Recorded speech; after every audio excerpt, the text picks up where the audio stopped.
Good afternoon, everyone. Welcome to the April 12th meeting of the Charles County Board of Education. Can we please begin by standing and saying the Pledge of Allegiance?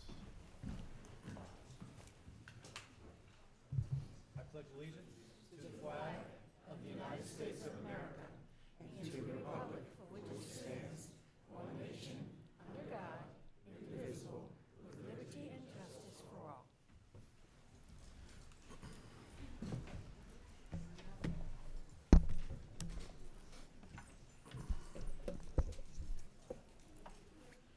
Okay, we're going to start off with some recognitions, but before I begin, I'd like to acknowledge that in the audience is Commissioner President Reuben Collins. Thank you. And is there anyone else that I don't see?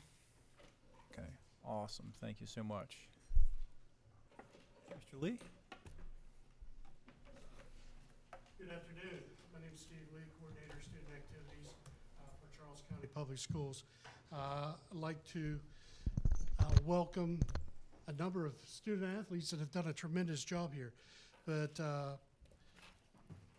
Chairman Lucas, Vice Chair Wilson, Dr. Navarro, Commissioner Collins, we appreciate you recognizing a number of student athletes today. It's been a long time, 2.5, 3 years since we've been able to do this. But at this time, I'd like to introduce Mr. Rich Paoli from La Plata High School as the athletic director, and Mr. Doug Dolan, the principal. If we could have the board members come up front so we can shake hands. Okay. Yes, and thank you. Commissioner Coates just arrived as well. It is so nice to do this.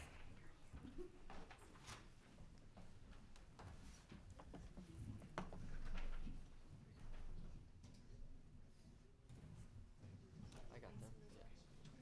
I'm making it easy for you.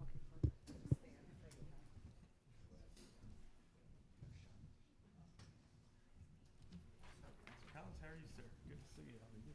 Good. Good. How are you? Good to see you.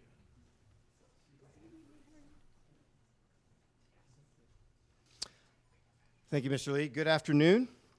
On behalf of our principal, Mr. Dolan, and La Plata High School, it's my great honor to present to you the following student athletes who have earned state titles for the 21-22 winter season, while representing both La Plata High School and Charles County Public Schools. We are going to introduce some members from the girls swim team. Their illustrious leader first is our coach, Mrs. Mary Jane Couples.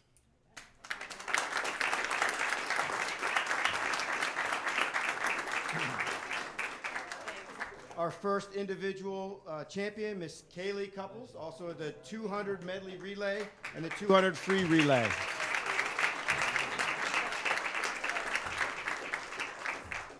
Sophomore Addie Donick.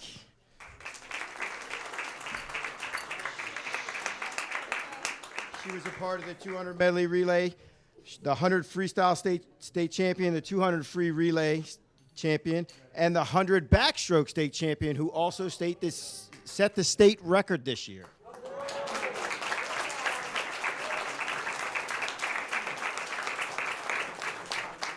Next, we have senior Emma French.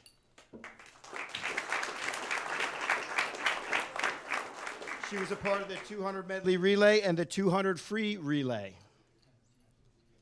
And finally, freshman Jaden Woolsey.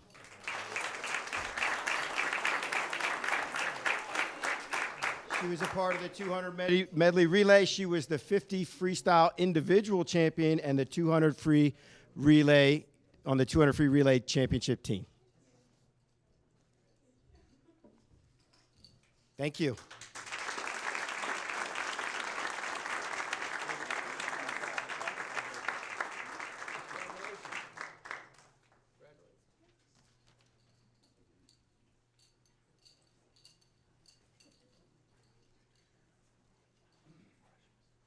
Next, I'd like to introduce Ms.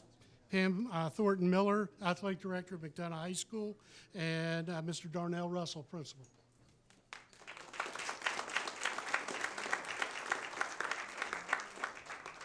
Dr. Dr. Navarro and members of the board, it is my distinct pleasure and honor to introduce to you our McDonough history-making cheerleading team. They are the first cheerleaders from McDonough to win the state title, so we are very proud of them. So, first is our head coach, Tony Williams.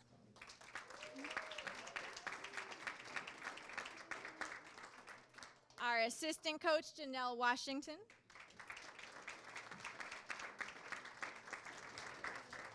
Team champions, Treasure Carson. Angel Carvana. Nolani Green. Sierra Jennifer. Kaylee Miskell. Olivia Perkins. Skyla Phillip. Christian Powell. Cassidy Steele. Jordan Tyler.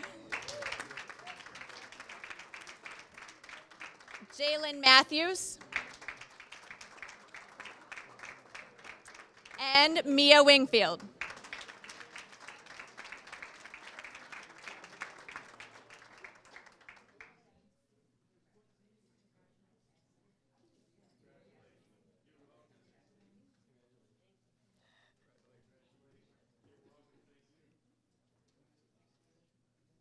Thank you again for allowing us to do this and honor our student athletes. This is awesome.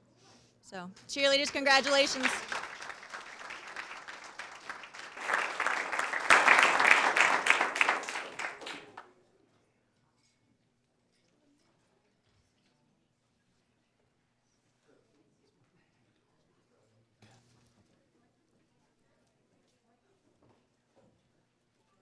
Next, I'd like to introduce Mr. Andy Russell, Andy Shattuck, Athletic Director at North Point, and Mr. Dan Capel, Principal.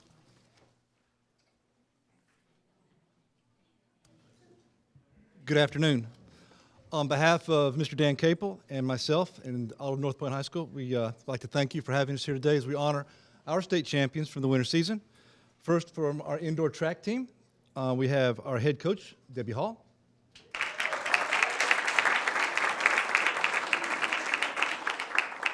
And then assistant coaches, Lionel Ball.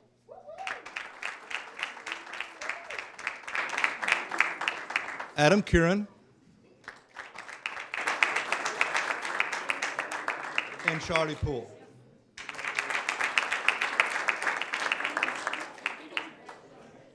Our first state champion is Corinne Ball.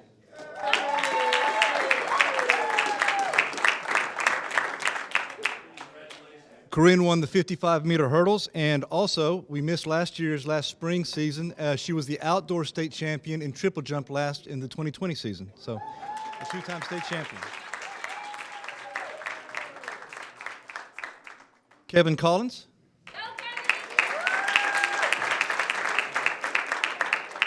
Kevin won the boys 55-meter dash and is having a great outdoor season so far.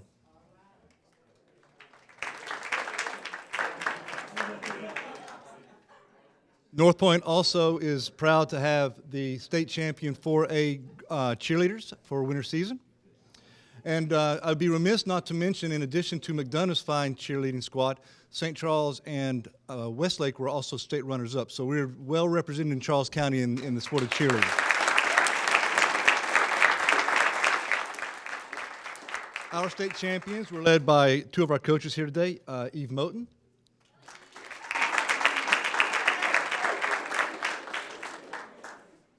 and Victoria Harley.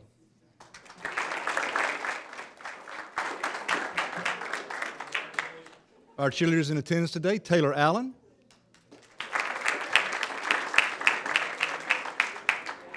Jordan Best,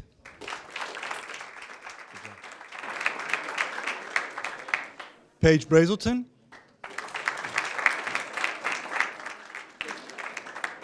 Jasmine Fisher.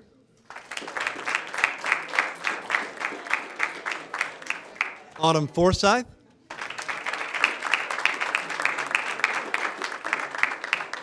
Aaron Griffin.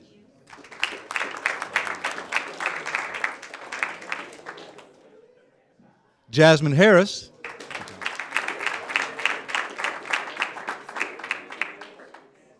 Taylor Hawes.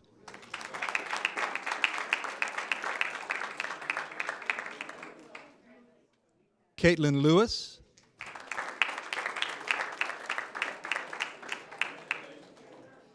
Tia Owens.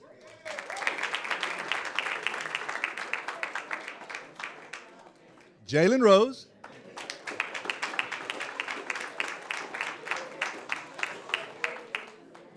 Jasmine Shirillo.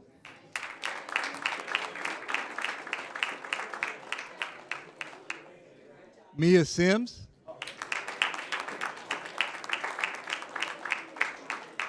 Alexandra Smith.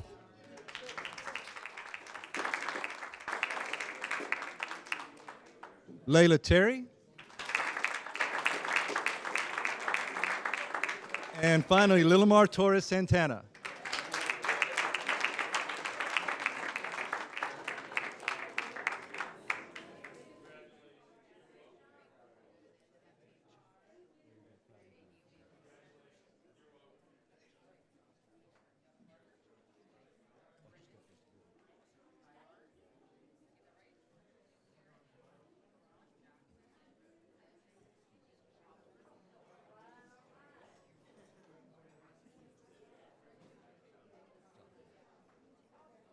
Thank you.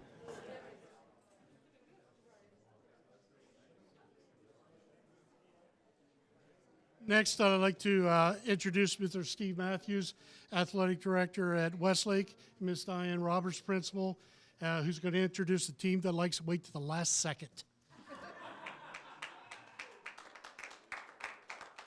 Good afternoon, Dr. Navarro and board members.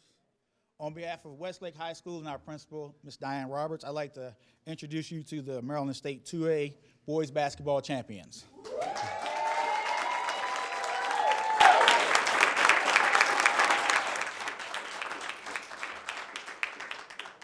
We'll start out with the leader, head coach Ed Mouton.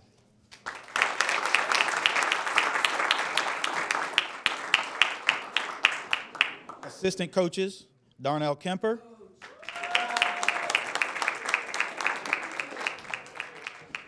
Randy Sullivan,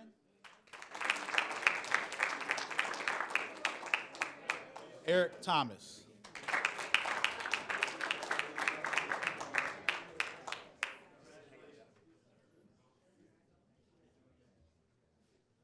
And now for the team members. First up, Devon Barker.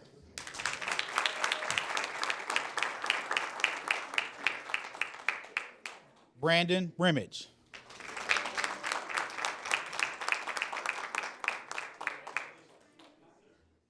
Jameer Gallard.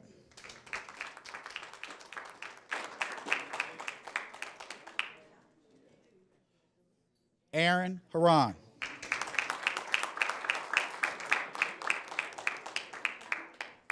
Miles Jackson.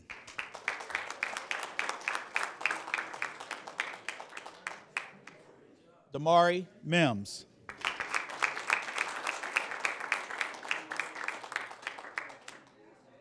Caleb Ogborn.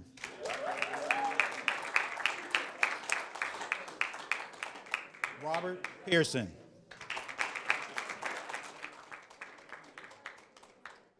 Jackson Prince.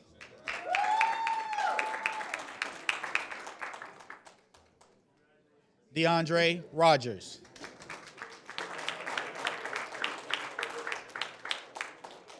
Jordan Russell.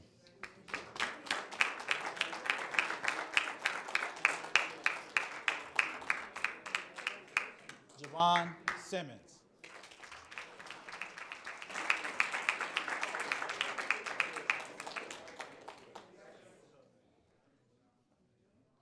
Maurice Smalls.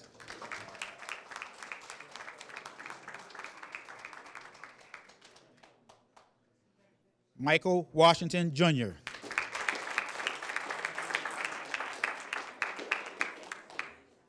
Jaden Wheeler.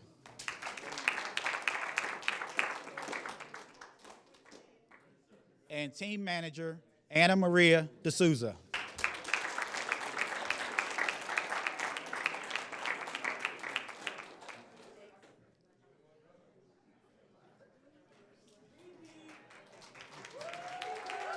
Thank you. I'd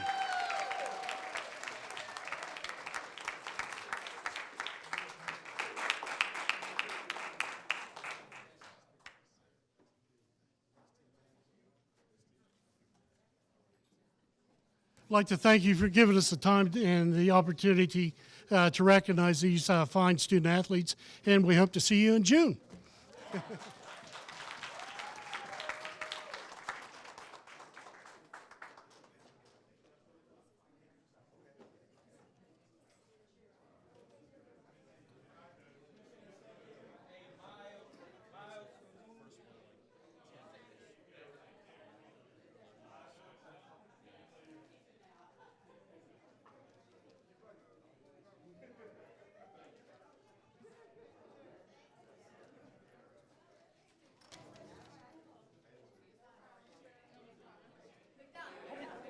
I didn't get to see you last night.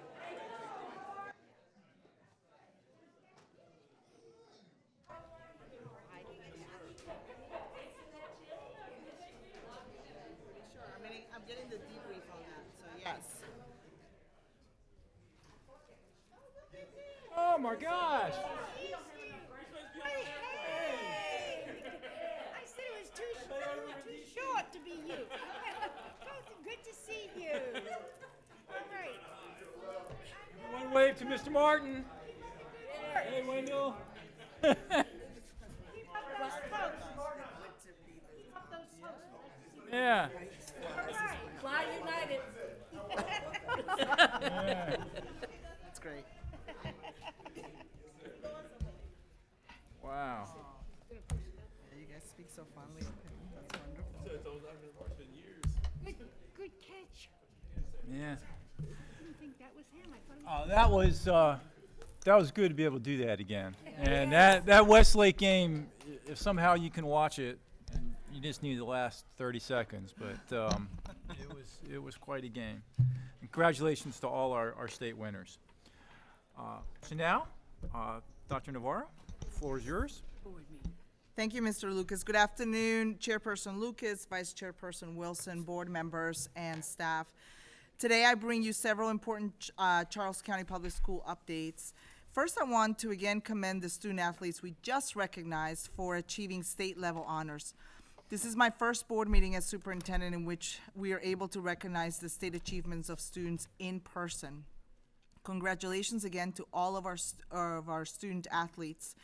I would also be remiss if I did not mention the two high school play productions I recently attended at Lackey and Westlake High Schools. Our students, actors are phenomenal, and I urge the community to make time to see these students in action on stage. Both productions I attended were amazing and well done, and I am sorry that I was unable to make them to all of them this past weekend. I missed St. Charles production of The Wiz, North Point's Pippin production, and The Little Mermaid at McDonough, but I will make my rounds next year, and there's a couple more coming up, so I would urge the public to join me together on a Saturday night, just watching the amazing achievement of our students. Last week, I officially launched the Charles County Public Schools Strategic Plan. Thank you for the wonderful turnout that included our elected officials, our Board of Education, and Charles County Commissioners, as well as school leaders, teachers, community leaders, and students. Beginning at the end of April are a series of community engagement events I have planned to further share the strategic plan. These events include a mix of both virtual and in-person opportunities, and I invite staff, parents, and the community to attend one of those events to hear about the focused work ahead. A list of those dates, and times and locations are all posted on the school system website. Later this week, the Charles County Commissioners will release the general fund budget for fiscal year 2023. This will include the proposed operating budget for the school system. It is scheduled to be posted on Charles County Government's website on Friday, April 15th. The commissioners are hosting a 6 p.m. April 27th hearing on the budget, and public testimony is encouraged.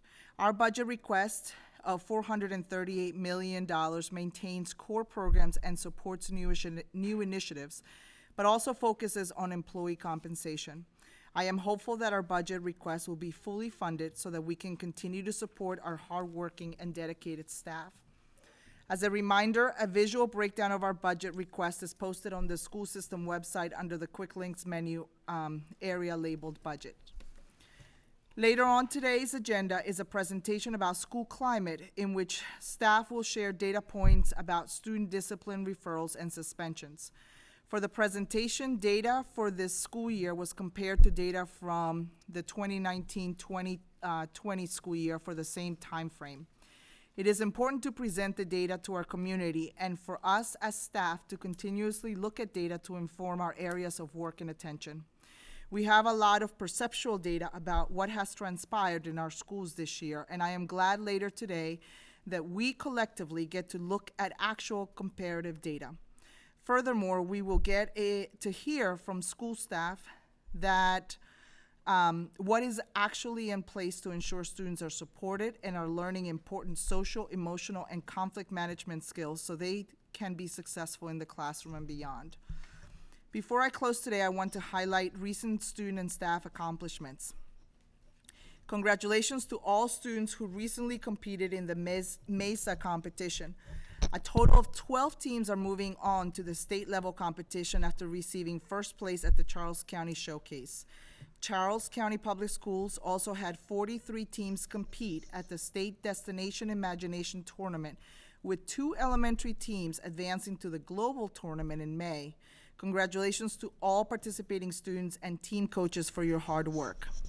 SMECO recently honored 8 Charles County Public School teachers for teaching accomplishments in the areas of science, engineering, mathematics, and technology. They are Lauren Bond of Milton Summers, Melissa Brigham of Mary B. Neal Elementary School, Jennifer Hoyler of Lackey High School, Michelle Fryer of Barry Elementary, Charles Newcomb of Westlake High School, Erin Rhodes of Summers, Stephanie Vidson of Stoddard Middle School, and Brian Wells of Westlake. Congratulations to these role model teachers and their recognitions. We also have a finalist. I am a little bit jealous, I have to say, on this. This is a big deal for former science teacher. We also have a finalist in the Presidential Awards for Excellence in Mathematics and Science Teaching. William Diggs Elementary School science teacher Michael Johnson, I'm coming to watch your class, is one of 6 Maryland finalists for the recognition. The award is the highest honor given by the U.S. government for teaching science, technology, engineering, mathematics, and/or computer science to students in pre-K through grade 12. You can read more about Mr. Johnson, the SMECO teacher honorees, our talented MESA and DI students on our school system website. As you're all aware, Charles County Public Schools is closed April 15th through April 22nd for spring break. I encourage all students, families, and especially staff to enjoy the time off, take a break from work, and use time to safely connect with family and recharge. I also recommend to any staff or student traveling for the break to consider testing for COVID prior to returning to school. At-home COVID tests are being sent home this week with all elementary school students, as well as provided to our staff. The kits include 2 tests, and we hope to be able to provide additional test kits soon to our secondary level students. The kits were provided to the school system by the State Health Department. We will reopen on Monday, April 25th. I wish everyone a safe and restful spring break, and as always, thank you for your continued support for the Charles County Public Schools. Thank you. Thank you very much, Dr. Navarro. At this time, we will have correspondence from board members, and I'm going to start off, if you don't mind. As you saw, it was great to be able to recognize our state champions, and it's great being able to watch the outdoor sports and to be able to go into schools to see events.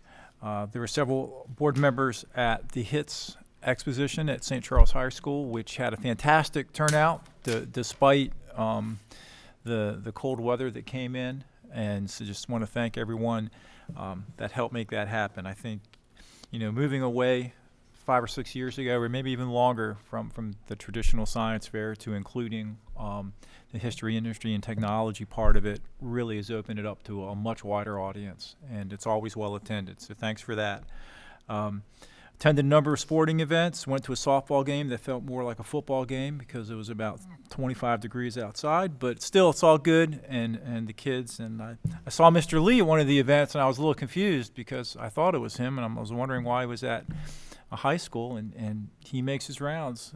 He's here at central office, but he makes his rounds going to different sporting events, so good on you for that. Several of us were at the Years of Service ceremony, and thank you to everyone for your continued commitment to Charles County Public Schools. That, too, was always a great time.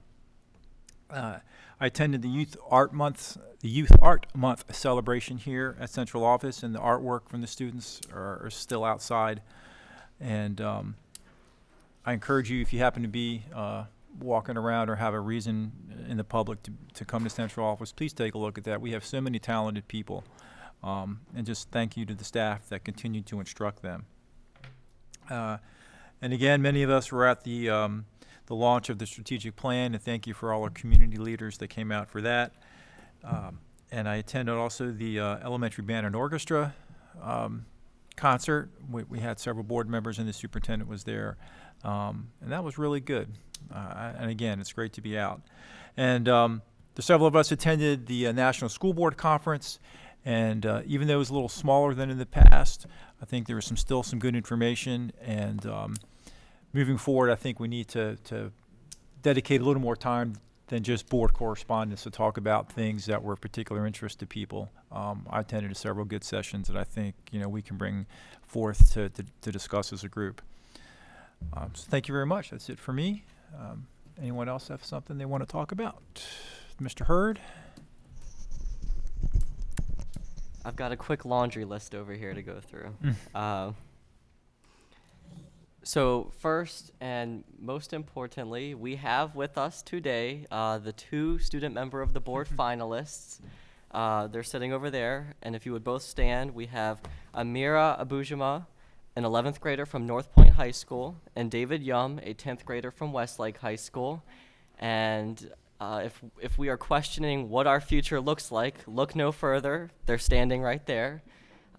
This election had 1,539 votes, which, as far as I know, is the largest student government election we've ever had in the county thus far. And the general election, as we will see in our report later today, will be even larger than this primary election. Moving on from that, I wanted to talk about the NSBA conference that I and several of the other board members had an opportunity to attend. And something that keeps coming back to me is early, I think it was in LSN government class, we learned that each state is considered a laboratory of democracy, meaning that each state is a testing chamber for new ideas. And this conference reminded me that our boards of education are testing chambers for new ideas too. And one of the things we heard a lot of at the conference was take inventory. Where do you stand now? You don't know where you're going if you don't know where you are. And after talking, I had the opportunity to meet student members from Washington State, Oregon, California, Massachusetts, Texas, and of course Maryland. And every single student member had so much to offer and so many different perspectives, far different than the state of Maryland as well. But there were multiple board members from Texas and the Midwest who approached me and other student members and said, we want to implement this on our boards. How do we do that?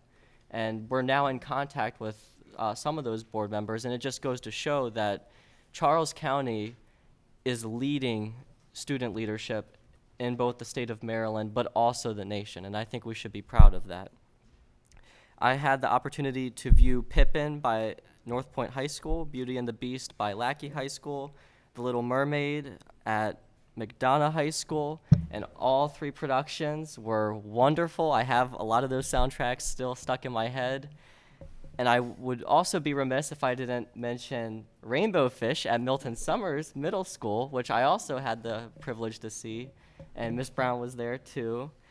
And in addition to that, I was able to attend the strategic plan launch at Thomas Stone. And I just wanted to share with the public the energy that was in the room. It's not easy to get people talking about the data and the nitty-gritty numbers. Everyone just wants to talk about, you know, the sunny days and the brighter future. But to actually talk about the data points and how we're going to implement that plan, there was a lot of energy and positive momentum from our community. And I wanted to commend Dr. Navarro for putting that together. And despite only being in this county for 1 year, you've already tapped into that root passion our citizens have. So I wanted to commend you for that. And last but not least, I just wanted to remind the public and students that our general election for the student member of the board is going to be taking place towards the end of May. More messaging will be sent out, but we will have a debate, and students will all have an opportunity in 6th through 12th grade English classes to watch and vote. So if you're a parent, you know, maybe prompt that conversation with your child and talk about how you choose who you vote for in adult elections, because this is a great civic lesson. Thank you. Thank you, Mr. Hurd. Anyone else? Ms. McGraw. Thank you very much. So, as my esteemed chairman mentioned, many of us attended the National School Board Conference last week, and I just wanted to offer some information, both as my role as state president and as a member of this board, because whenever I got to talk about the state, I always talked about Charles County. So I always had to throw that in the mix as well. But I was very fortunate to attend a number of organizational meetings in terms of changing the bylaws and amending the bylaws of MABE. And there's been a lot of upheaval over the last 6 months that was addressed very positively, I'd like to say, for the betterment of our state associations as well as naturally our children. I also met with representatives of board docs, which was kind of interesting. The state of Maryland was the first state to participate in the use of board docs, and they're proposing some new changes. So I was able to give information about how we use them here in Charles County and what I thought about the proposed changes that they were about to make across the nation. So that was interesting for me as well. I also attended a reception to honor Prince George's County because they were one of the few school systems in the nation to receive a Magna Award for their immersion program. So once again, very proud to represent, have Maryland represented at the national level. And lastly, I was a member of the equity team from MABE that did a presentation on the equity lens that we all have and the use of the equity lens. And I have to say, the room was packed, which was kind of nice, but a lot of people were just scrambling to have a copy of this. So we've had this for over a year now, and hopefully, you know, is used in our thought processes, but it is just now being rolled out to the nation, as well as the use of the workbook that's going to be, I guess, published within the next couple of weeks. So I want to say that I was very proud to be in the audience as well the night that Dr. Navarro presented the strategic plan to the community, and I thought it was very well received. And of course, I attended the All-County Band and Orchestra concert. That's one of my most favorite things to do. The children's chorus, all the events are with the students, but I was glad to be back in person to be able to attend those, that one particular one. And in closing, I'd just like to say congratulations to Mr. Johnson, the science teacher from Diggs. My granddaughter happened to be one of his students, so I know of his work, and I'm very proud to see that he's being recognized at the state level. So thank you. Thank you, Ms. McGraw. Ms. Abel, then Ms. Lockhart. Thank you. I just wanted to say I had attended the NSBA conference as well, and as someone that has attended it for many years, it was informative, but I was a little disappointed in the quality that was there, as far as speakers and the information being shared. I thought in previous years that it was better organized and put together and better quality. I hope that this is just a COVID bump with low staff numbers at NSBA and so forth, and that they are back up to the quality that they had previously been at. With that being said, I wanted to piggyback on Ms. McGraw's comments about board docs, because it brought back memories way back 2007 to 2010 when board docs first became a thing. And I had stopped by their vendor booth at the conference and brought back all the information and pushed for us to go to board docs. So Thank you. it was great to hear that it's coming full circle, and sharing from these conferences does cause or help us and provide changes. One of the sessions that I attended to stay more broad this time and did a non-defensive communication session. And it talked about 5 levels of communication and the 4 conversation types. The key takeaways that I personally am going to focus on is to get rid of disqualifiers, which is yes, but, in my terminology, that I'm not going to speak that anymore. And also, just to share with you, you get what you think about. Negative thinking towards someone else results in a negative reaction from them and poor communication. Positive thinking towards someone else results in rapport and positive communication. And then a couple of quotes that I liked was, if you want to live successfully, you have to learn to keep your mouth shut. God gave you 2 ears and 1 mouth so that you could listen as much as you say, and that's by Albert Cliff. And the other one is by Michael Nichols. If you concentrate on listening 90% of the time and speaking only 10%, the conversation will be about 50-50. So I am going to concentrate on listening more, not using yes and but, and having a positive outlook when communicating with people. Thank you, Ms. Abel. Ms. Battle-Lockhart. Good afternoon, everyone. I just wanted to speak on, just like Ms. McGraw, we wear additional hats now and at the state level, so I have been definitely making sure that CCPS gets first dibs on opportunities, and the things that we're focusing on, and I'm focusing on, is apprenticeships and pre-apprenticeships. I've had an opportunity to sit on the MSDE Business Leadership Roundtable a couple weeks ago to speak on how to bring the industries into the classroom to ensure that the students are truly ready when they transition out, and getting and giving advice on things that we could do better in the school system, but we can't do it without the industries to support us to make sure that they're ready. So it's keeping me busy. So I'm enjoying the opportunities connecting with all the different school systems to support our students to transition successfully. So thank you for allowing me to share. Thank you, Ms. Battle-Lockhart. Ms. Wilson. Well, thank you, Mr. Chair. I had the opportunity to go with the team of recruiters to Salisbury University for a recruitment fair. And this is a joint session between the University of Maryland, Eastern Shore, and Salisbury. And I thought it was a very productive recruitment fair. And one of the common questions that got asked by the applicants was, what types of supports does Charles County Public Schools have to offer?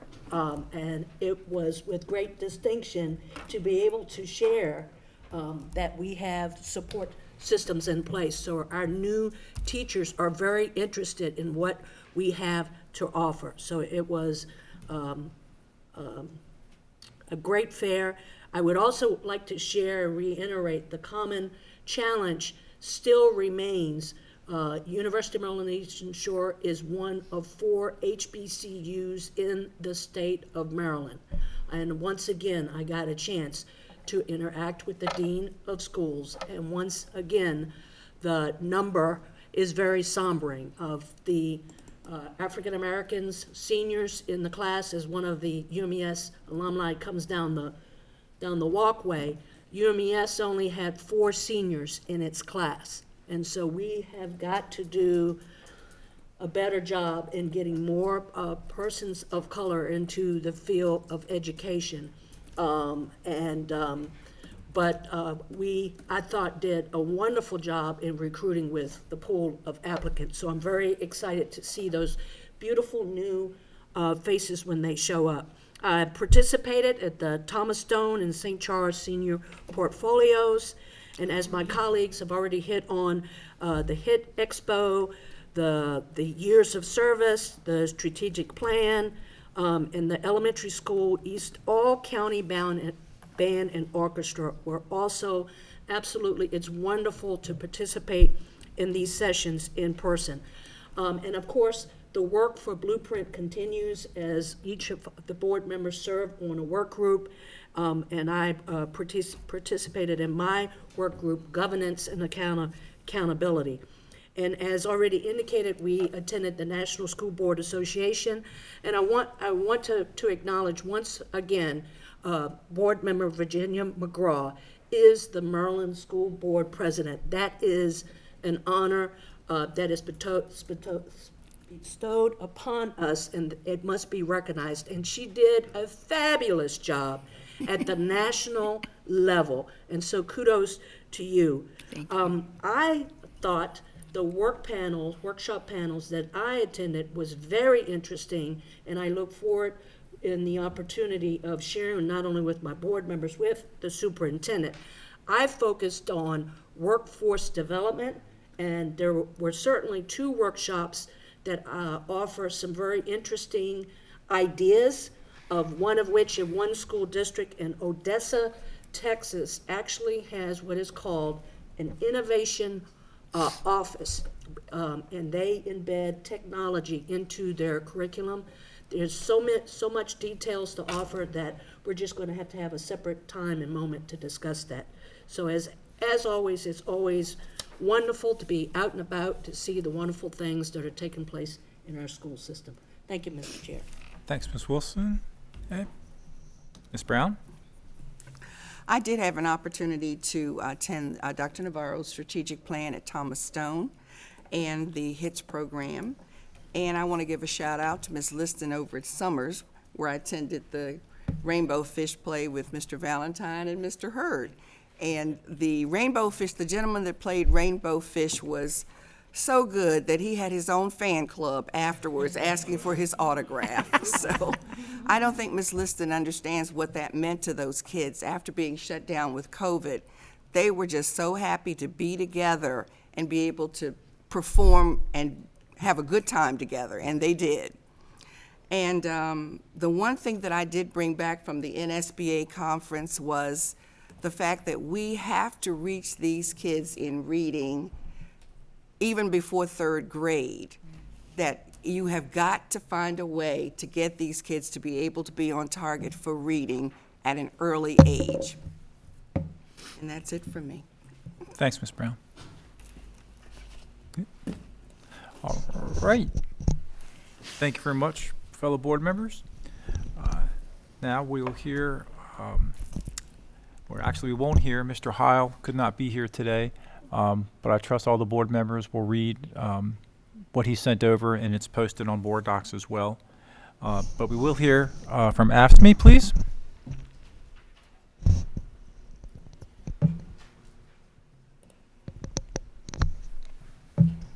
Mr. Lucas. Ms. Birch, how are you today? Mr. Lucas, the EACC notes are not on board docs yet, so if we could get them on there. No, I think they are. If they were, I thought the same thing, but when I refreshed it, yep, it came up. Okay, thank you. Yeah. Thank you, though. Good Ms. Birch. afternoon, everyone. I'm Sarah Birch, president of AFSCME Local 2981. In the months of March and April, we increased AFSCME's membership by 10 new members and now have a grand total of 61 new members for this year so far.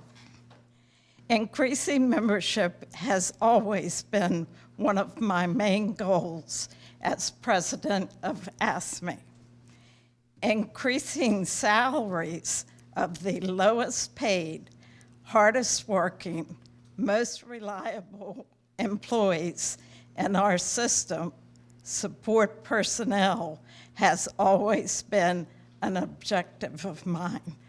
I am now allowed to talk to our members and support staff about this year's negotiations for the 2022-23 contract. The negotiation committee consisted of James Swan, Building Service, La Plata High, Yolanda Christian, Secretariat Eva Turner, Charla Hilliard, Head Field Operations Manager of Food and Nutrition, and myself.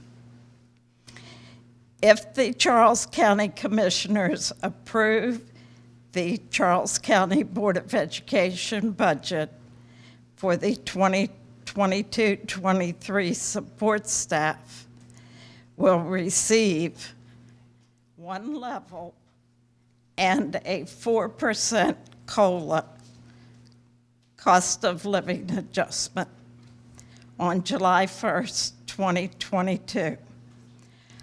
Also, the tuition reimbursement will be increased to $3,000 per year per employee from $2,225. I am requesting members write letters to the commissioners, and anyone that wants to help me deliver them is welcome. I am going to make an appointment with the commissioners and will announce the date at AFSCME's next monthly meeting, May 3rd. Notification of when AFSCME will hold ratification of the 2023 contract will be sent out to all members by Council 67. Elections will be held this year also. This past week, I was privileged to hold 2 meetings on April 6th, 2022, with support personnel from maintenance. I told of the advantages of being a member of AFSCME and how to sign up. Christina Warner also spoke about 403B, 457, and retirement in general. I plan to hold more meetings with other departments. Any support personnel can reach me at the Starkey Building. I will be glad to send a packet to anyone requesting one. Our local 2981 is saying goodbye to one of our longest standing members and strongest supporters. Mr. Ernie Downs is retiring as of July 1st. Ernie, just enjoy your retirement. Don't forget, be safe, vaccinate.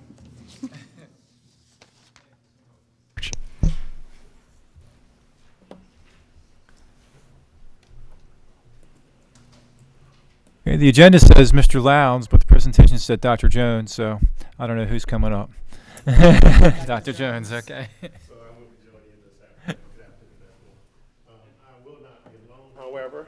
There are some teammates who will be joining me, and I'll let a couple of them sit here, and Dr. Hoy is on her way. Yep. All right. Dealing with a situation at her school building, but she'll be here shortly. Very good. All right. And I'll let you all. Dr. Blanchard. Thank you. All right, and so while our PowerPoint is being pulled up, good afternoon once again, everyone. I'm Marvin Jones, Executive Director of Schools, and this afternoon, I did introduce a couple of my teammates here, but my team and I are here to talk about school climate as it relates to Charles County Public Schools. I do believe this was a presentation that the board members had asked for, and so we are prepared to share the good, the bad, and the rest, if you will. And so we'll go ahead and get started. Ms. Eubanks, I appreciate you kind of kicking us off here. And so what I just said, the good, the bad, and the rest, there will be quite a bit of data that we will share in this presentation. And so the numbers are numbers, but we do want to share the story because we think that will offer perspective. We certainly won't deflect or discredit or discount anyone's perception or perspective, but we'd like to offer more perspective today, if you will. So, Ms. Eubanks, thanks. So we will start with the good. And so this first slide here, probably the thing that jumps out at you is the large green portion of that triangle. And that's good, if you will. So what this slide represents here is the number of student violations that have, discipline violations we're talking about, that have resulted in either a major or minor discipline referral. And throughout this school year in particular is what the graphic shows. And so you'll see the very small triangle at the top representing 6% of our students have received 3 behavior violations or discipline referrals that have resulted in likely a suspension. 6% of those students have received 3 or more, and then the yellow, the smaller one there, of our students, there are about 10% of our students who have received 1 or 2 violations, but again, the vast majority of our students, bright green there, 84% of our students have not received any behavior violations at all to speak of as it relates to discipline referral having been received or suspension either. And so we thought we'd put a little bit of context with that, and so the boxes underneath show school year 17-18, 18-19, and then 19-20 up until March the 13th or thereabouts. And so you'll see that we hover right around 82% every year of our students, or at least the last few years, 80, above 80. So in 19-20, we hadn't finished the school year, but we were around 81. So 82% is probably our average around there of violations that, or of students who don't receive behavior violations at all. You can look right across there, you'll see 17-18, 18-19, and 19-20, right around the 10-11% mark, a little higher in 19-20 of our students have received 1 or 2. And then again,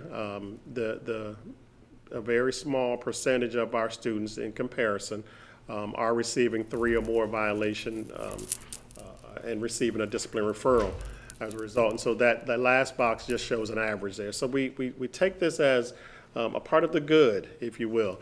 Not proud of the violations that do occur, but we do acknowledge that there's some things that are going in the right direction and worth repeating. Ms. Eubanks? 84%, as I just mentioned, worth repeating. 84% of our students have not received a referral, and 94% of our students have not been suspended from school. And so this, again, the visual there just sort of shows the work that's being done. This is not by accident. Good afternoon, Dr. Hoy. And so we will go on. And so we did say the good, the bad, and the rest. And so here's where we will acknowledge, if you will, that we have work to do. And so up through, if you compare up through 19-20, up through March, compared to this school year up through March, our disciplinary referrals and suspensions are indeed lower, but sometimes that is, if we are being honest with ourselves, sometimes that's overshadowed by the nature of the violations that you hear about, the severity of the violence that has occurred in our schools. We can't deny that these things have occurred, and what we think, and we'll get into some of this a little later, what we think is that some of it, while it is horrific, some of the things you hear about, some of it is on display so much faster than it has been before. Some of these things are so immediately known to the public that they appear even worse. That they appear that the school is terrible, and that's not the case. Understandable, we acknowledge an understandable assumption based on the perspective that people have, but not quite accurate. But it does give us pause to ask some questions. Why are these things happening? What are we doing? And what else can we do? And so we thought that this presentation would help if we started with some of the numbers, and so we'll jump into some of the charts here that share a little bit more perspective, and then we'll offer some thoughts in this regard as well. So the percent of suspensions compared to percent of subgroup. And so with this chart, you'll see the blue and or teal color, I guess, and the orange. And so the teal color represents the percent of suspensions in a particular subgroup, while the orange bar represents the percent of students in that particular group. And so where the blue bar is taller than the orange bar, there's certainly very good reason for concerns. That says to us that the percentage of suspensions are higher than the percentage of students in that group, and that's when we get into the concerns of disproportionality.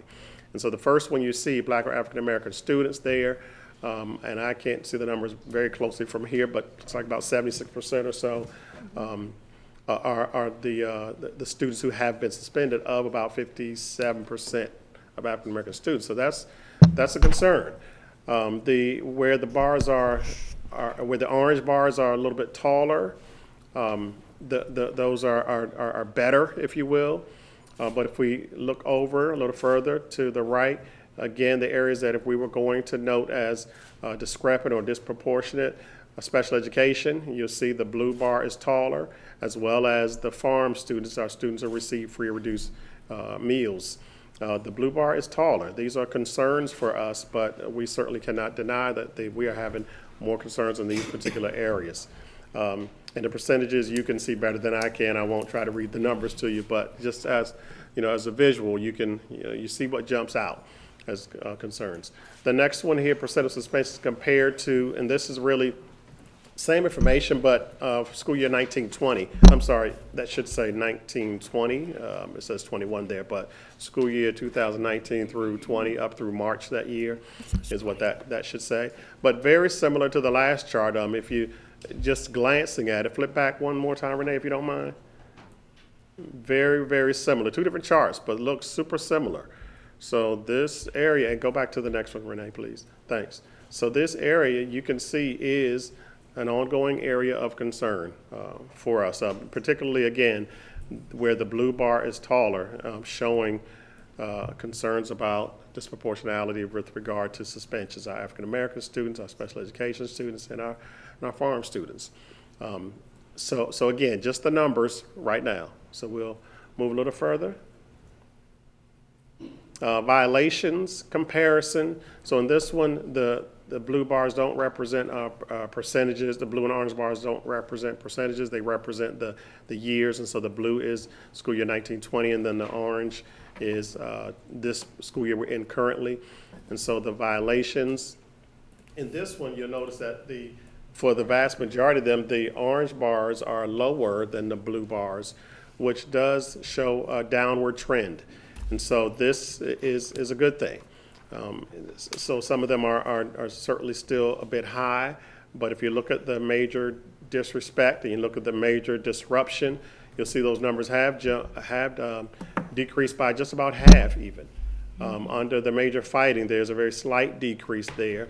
If we go over a few more bars, minor physical attack on adult, is that major physical attack on student, the next one?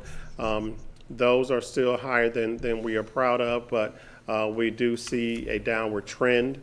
And so those are some areas that we can continue to push to mitigate some of those things from occurring. The last few columns there, I might need my glasses adjusted. I really can't read it but so well. but But you can see that there's a very slight, on the last few violations there's a slight decrease. And so we think, based on where we are now, we are moving in the right direction. And again, just sharing the numbers, just some perspective at this point. Renee? Disposition comparison, so the consequences that are often rendered. Again, 1920 is represented by the blue bar, and this year is represented by the orange bar. So you'll see the orange ones are shorter all the way across, just about. And so that does represent a downward trend, which we believe is good, because what this says to us is if there are less dispositions being rendered, then it stands to reason that that's because there are less violations that are causing you to have to render consequences.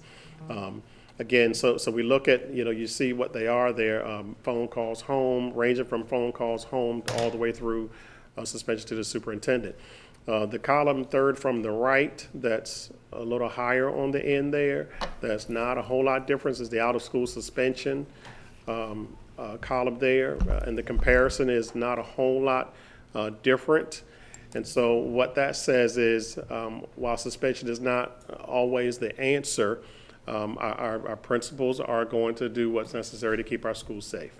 And so if that does, come down to students being suspended, as either as a last resort because some things have built up, or it's a single offense that warrants that kind of response, then that is certainly what our administrators are prepared to do. And so again, those numbers you can see are trending a little bit downward, which I do think points to some of the behaviors beginning to trend in the right direction. So again, numbers. So at this point, the dispositions that you didn't see on the slide before that are the ones that Dr. Blanchard will jump in and talk about, because these are more related to the mental health side of our disposition. So Dr. Blanchard, I'll let you Thank you. pipe in. Yes. So the next three slides are going to say number of safe screenings, number of risk assessments, and number of threat assessments. Really, the overall piece to take from that is these are assessments that are done by our school counselors or our school psychologists when a student is in a mental health situation or an emergency situation. We will assess them to make determinations to support them. We had anticipated we were going to see an increased need of our students in the mental health areas post-pandemic.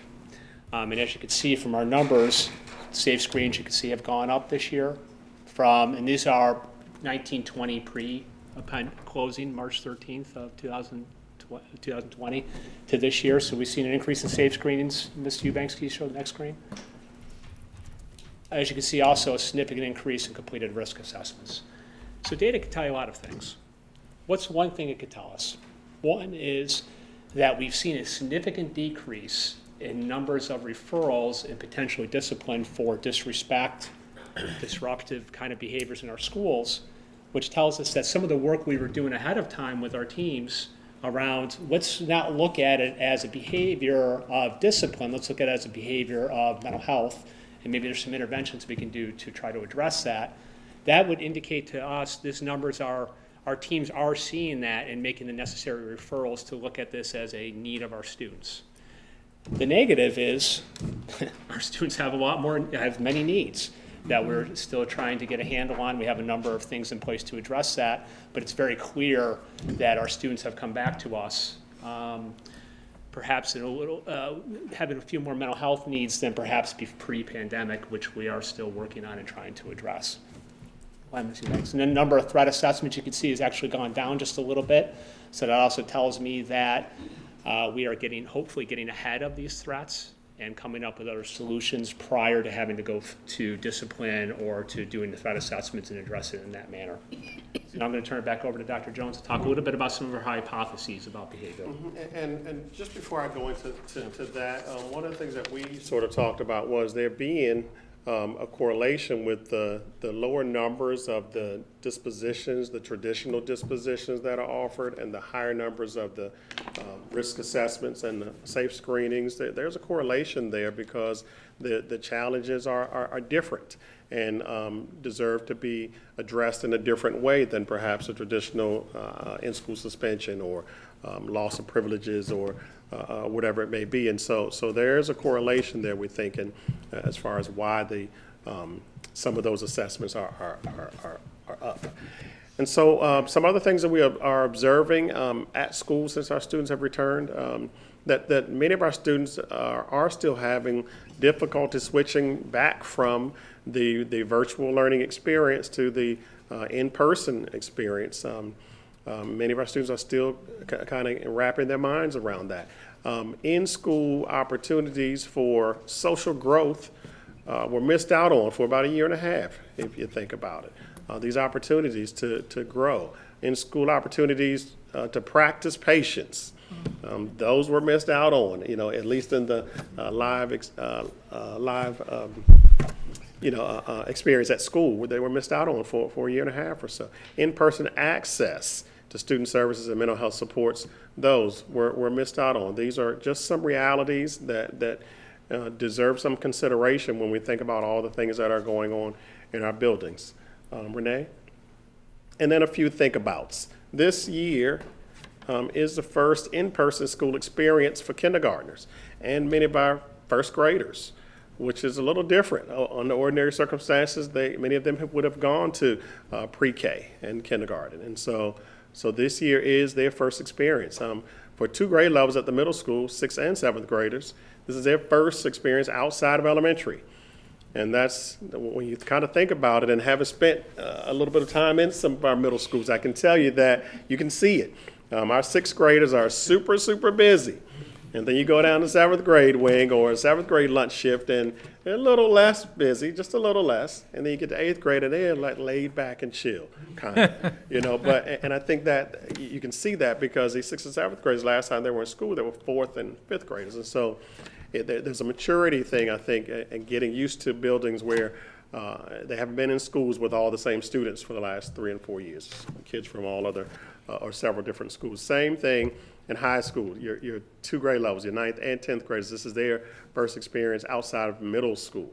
So when they were in school, they were 7th and 8th grade. And so those kind of things we do think play a part in some of what really should be considered. And then something that sometimes gets overlooked, we think, is that all students and all staff and all families experience the same traumatic experience during this time. We think about school sometimes, but everybody experienced it. It may have looked different in some families, and certainly, the differences have caused, I think, our students to reacclimate differently in our buildings. But everybody experiences stress, uniquely. But everyone has gone through this particular ordeal at some level or the other. So just something to consider as we experience, where we are right now. Renee? And so what are we doing? So here's where we're getting to the rest. So we shared some good, we shared some bad. We've acknowledged some things that we know we need to be focused on and doing differently. And so in our buildings, we have lots of fantastic resources, human resources, as well as the human resources, but nothing beats people. And so you have people doing some great work, and those don't get highlighted enough. And again, the large green portion of that triangle you saw early on wasn't by accident. It is through the work of some individuals like whom we have with us here today. And so we do have some experts in the field. Dr. Hoy over there comes from Lackey High School, spends most of her time at Lackey High School. One of our school psychologists is doing great work at Lackey, and Ms. Nita D, counselor at Matula, Mary H. Matula Elementary School, is doing great work there. And so they can share with you, in their own words, a small sampling of the great work that's going on. So Dr. Hoy, we'll pass it over to you. Thank you. These are just some of the things that we're trying at Lackey, and it makes the place really fun and a good environment, I feel like. So I'm just going to highlight a few of them. Next slide. Thank you. Starting with, we do the tiered interventions. Tier 1 is all our preventative measures that we try and things that we do for the entire school. Our favorite day is Donut Day. That's the monthly PBIS Student of the Month that students get nominated by their teacher for displaying lifelong learning, honor, respect, and success, the PBIS motto. and then not having referrals that quarter. They get a personal letter home to their parent that I write them personally, and then they get donut day. And so you saw a picture of that, everybody loves it. And the kids kind of walk around saying, well, how did you get a donut? And then, they kind of have this big competition. It's very fun. It's really a nice thing. We try to do that. We have a Lackey Lookout where I write parent articles to try to get parents up to speed on what things they could try with their kids at home, what they should look out for depression, anxiety, kind of be a little proactive. And then we also have an Our Minds Matter Club, which is a national club that our counselor and I sponsor, where it's student-led, but it's a group to try to promote a positive school environment, and they do a few activities. Today's Hawaii Day. They sponsor fun activities, positive climate. The kindness cards we did, you can check that out. I think that's on the Charles County website because they followed us around. The news guy followed us around and showed us giving out the kindness cards where the students wrote letters to people and said just nice things. We did vet all kindness cards for positive messages, and people got their messages delivered. I was very surprised about the kindness cards. I expected everybody to just write to their boyfriend, girlfriend, but they wrote a lot of teacher, you're my favorite teacher, or I really appreciate, or thank you for helping me with this math. It was very, very heartwarming. Next slide. And this is just a little sampling of our next level of intervention, small group interventions. We have, currently I'm doing a couple small groups in anger management, zones of regulation, and some social skills. Those are small groups. And then we also have a peer tutoring initiative where I looked through the Synergy data and came up with the classes that kids were failing the most.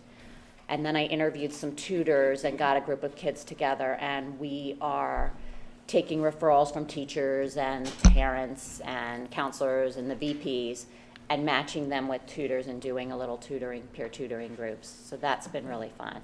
And lastly, next slide, the last level is just the individual stuff that you would expect, a lot of individual work, all of the risk assessments, and frequently safe screens and risk assessments lead you to end up doing a lot of one-to-one intervention counseling with particular students, as well as the IEP students that have that on their IEP. That's Lackey.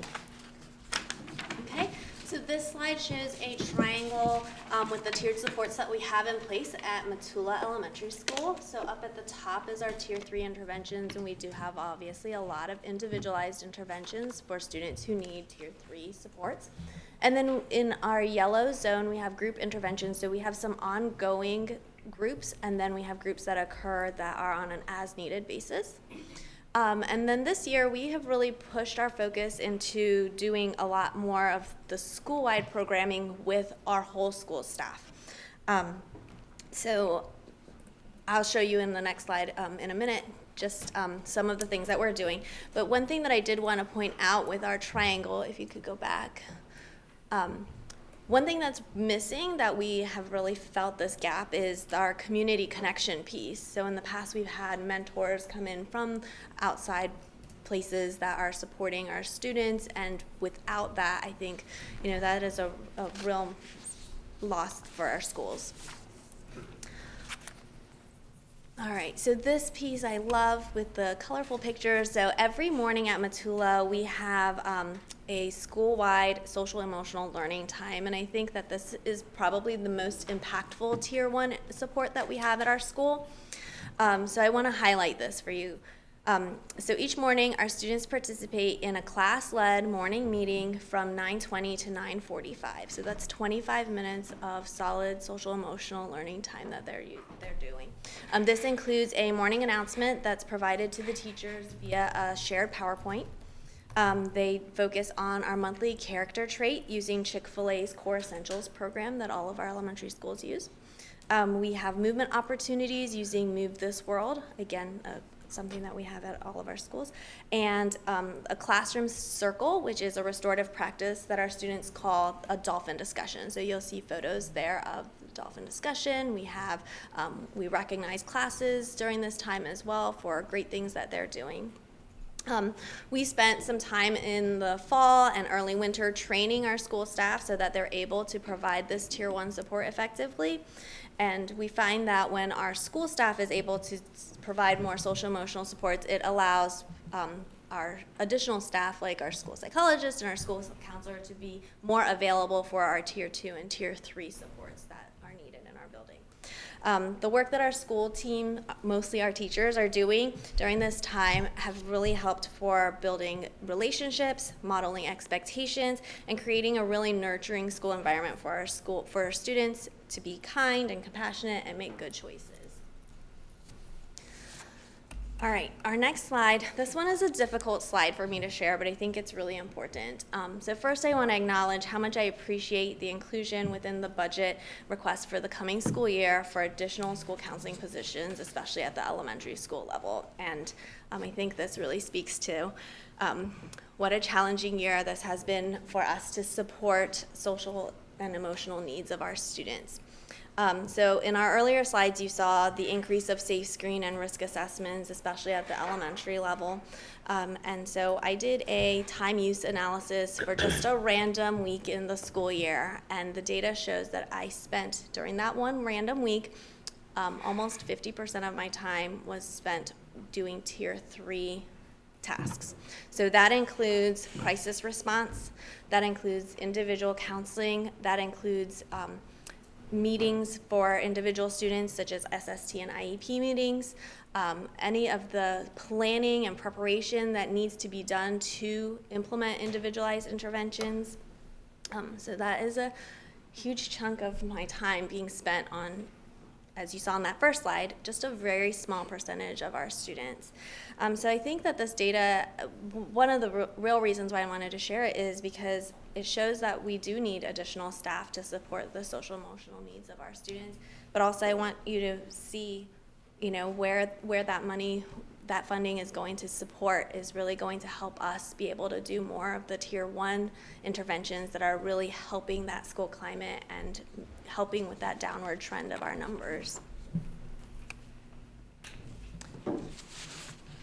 Okay, so that last slide there, we all agreed to that's pretty powerful, and not just for the plug of for more counselors, but just to really put it in perspective, the job that our counselors are having to do because of the challenges that are here that we face. And so preventative measures are certainly the best measures. It's just that we're faced with a time where our students have brought some perhaps unique stressors, a little bit of unique stressors, I guess, and combined with, the perfect storm of having been out of the buildings for so long and easy access to so many different things that are not always healthy. It's the perfect storm that causes our counselors, and they love the work, but certainly I think if you had given Ms. D and all of our counselors the choice to do more preventative work as opposed to Tier 3 work, there would be no question where they would spend their time. And so that's something that, we do what we have to do, but it is where we are. And so again, we share all of this, and we certainly could have pulled out many, many more numbers. And we, the team of us, and I don't know if the rest of the team is in the room, but Kathy Kiesling and Jason Stoddard and Linda Gill, they all, Steve Roberts, Sean Pearson, all of them participated in putting this together. And we poured over lots of numbers, and we certainly could have shared lots of things, but we wanted it to be in such a way that it could be understood, easily understood for everyone as to just, where we are, but at the same time highlighting the things that are going well without discrediting anyone's perceptions of things that are going on in their buildings. We want to work to ensure that we, reduce and mitigate some of those things that are truly bad, but seem a lot worse just with everything on top of it. We are in a better place than what the public might think sometimes, but we certainly are open and prepared to do all we can possibly do to get better, to improve. And so we want to build on where we're going in the right direction and seek the supports of others outside of our school system. Even we did bring down Ms. Buckheis from MSDE not too long ago to help us kind of pour through some of this data and talk a little bit about our disproportionality and how we can move forward in a better direction in that regard. And so this is a never-ending kind of task for us to ensure that our school climate improves. We agree that, without a good school climate, without a positive and healthy school climate, we can't achieve the best of what we're there to do. So I'll wrap it up. We thank you for your time with this presentation, and we will now open it up to questions. Thank you, Dr. Jones, and to the rest of you. This was a very, very good presentation. And as you say, sometimes you just got to rip off the Band-Aid so you can see what you're dealing with. Any questions? I'm sure there are. So, Ms. Wilson.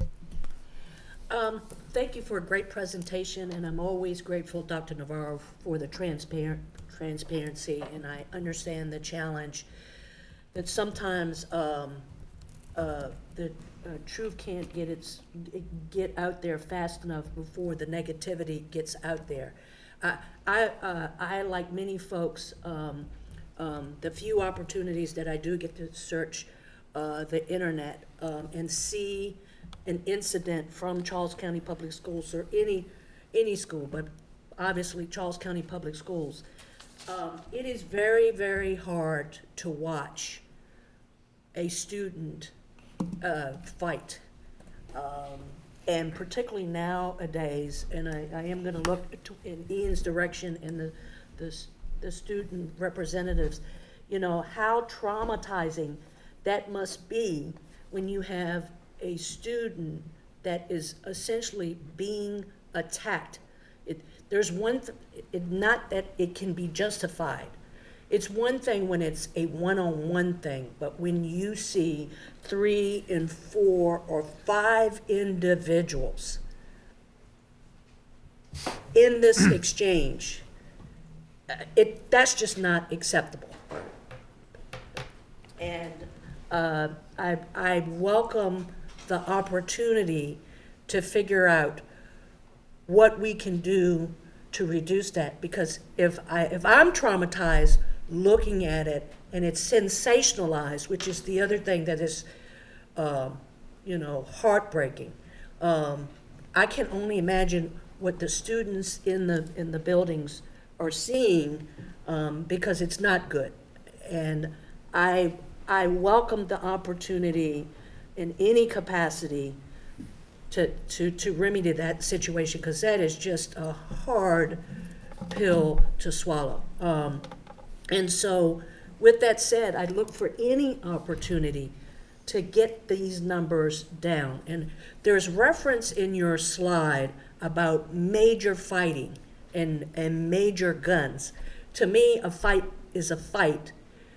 A gun, a weapon is a weapon. And so I'm desperate, though the data is showing a lot of success, 1% is 1% too much. And so one thing that I would encourage is, where's the parental involvement or parental inclusion in terms of having some sort of workshop or a parental university or something to get them involved, to say that we want to create this positive climate. We certainly, I don't want to discourage, the fact that you graciously have come here. You've done a great presentation, but there's a lot of work to be done. And so I'm stretching this out in hopes that one, we can continue this conversation with a goal towards, let's see, we can reduce these numbers, but also looking at the student members to see how they feel and what things, because sometimes peer pressure can have a tremendous impact. So I'm looking at the parent component, which is often not brought up because we want our parents to be engaged, and I look for ideas and suggestions in a positive way, not in a reactive way. And then the second thing is, how can we put a little peer pressure without them getting in the mix, to say, this is our school building and we have ownership and this is the expectation. And I just throw that. And I thank you, the staff, for doing this. This is a challenging topic, and I'm thankful for the transparency. But I certainly would welcome any opportunity that we can really work towards getting these numbers down. Mr. Lucas, if I can also, so, this question around parent engagement, I would ask of our panel, how, because part of this is not just telling only wonderful stories, part of it is talking about the difficulties of how you're spending your time and so forth. And I would say that nobody probably understands the frustration more than the people that are in the schools dealing with the individual incidents that happen every day and calling parents, trying to mediate, trying to support de-escalation strategies. So I guess I would pose the question, since we're in a public setting and we have our school level experts here, of how you guys are unpacking this, because I don't want to speak from theoretical terms, and we will always be improving on our data, but the school ideas, the school level ideas and generations of what has worked and what hasn't worked and what continues to be an issue, I think are important for us to hear. So, I just send it back to you as a question also that I would like to hear kind of how you're wrestling with that this year and in previous years.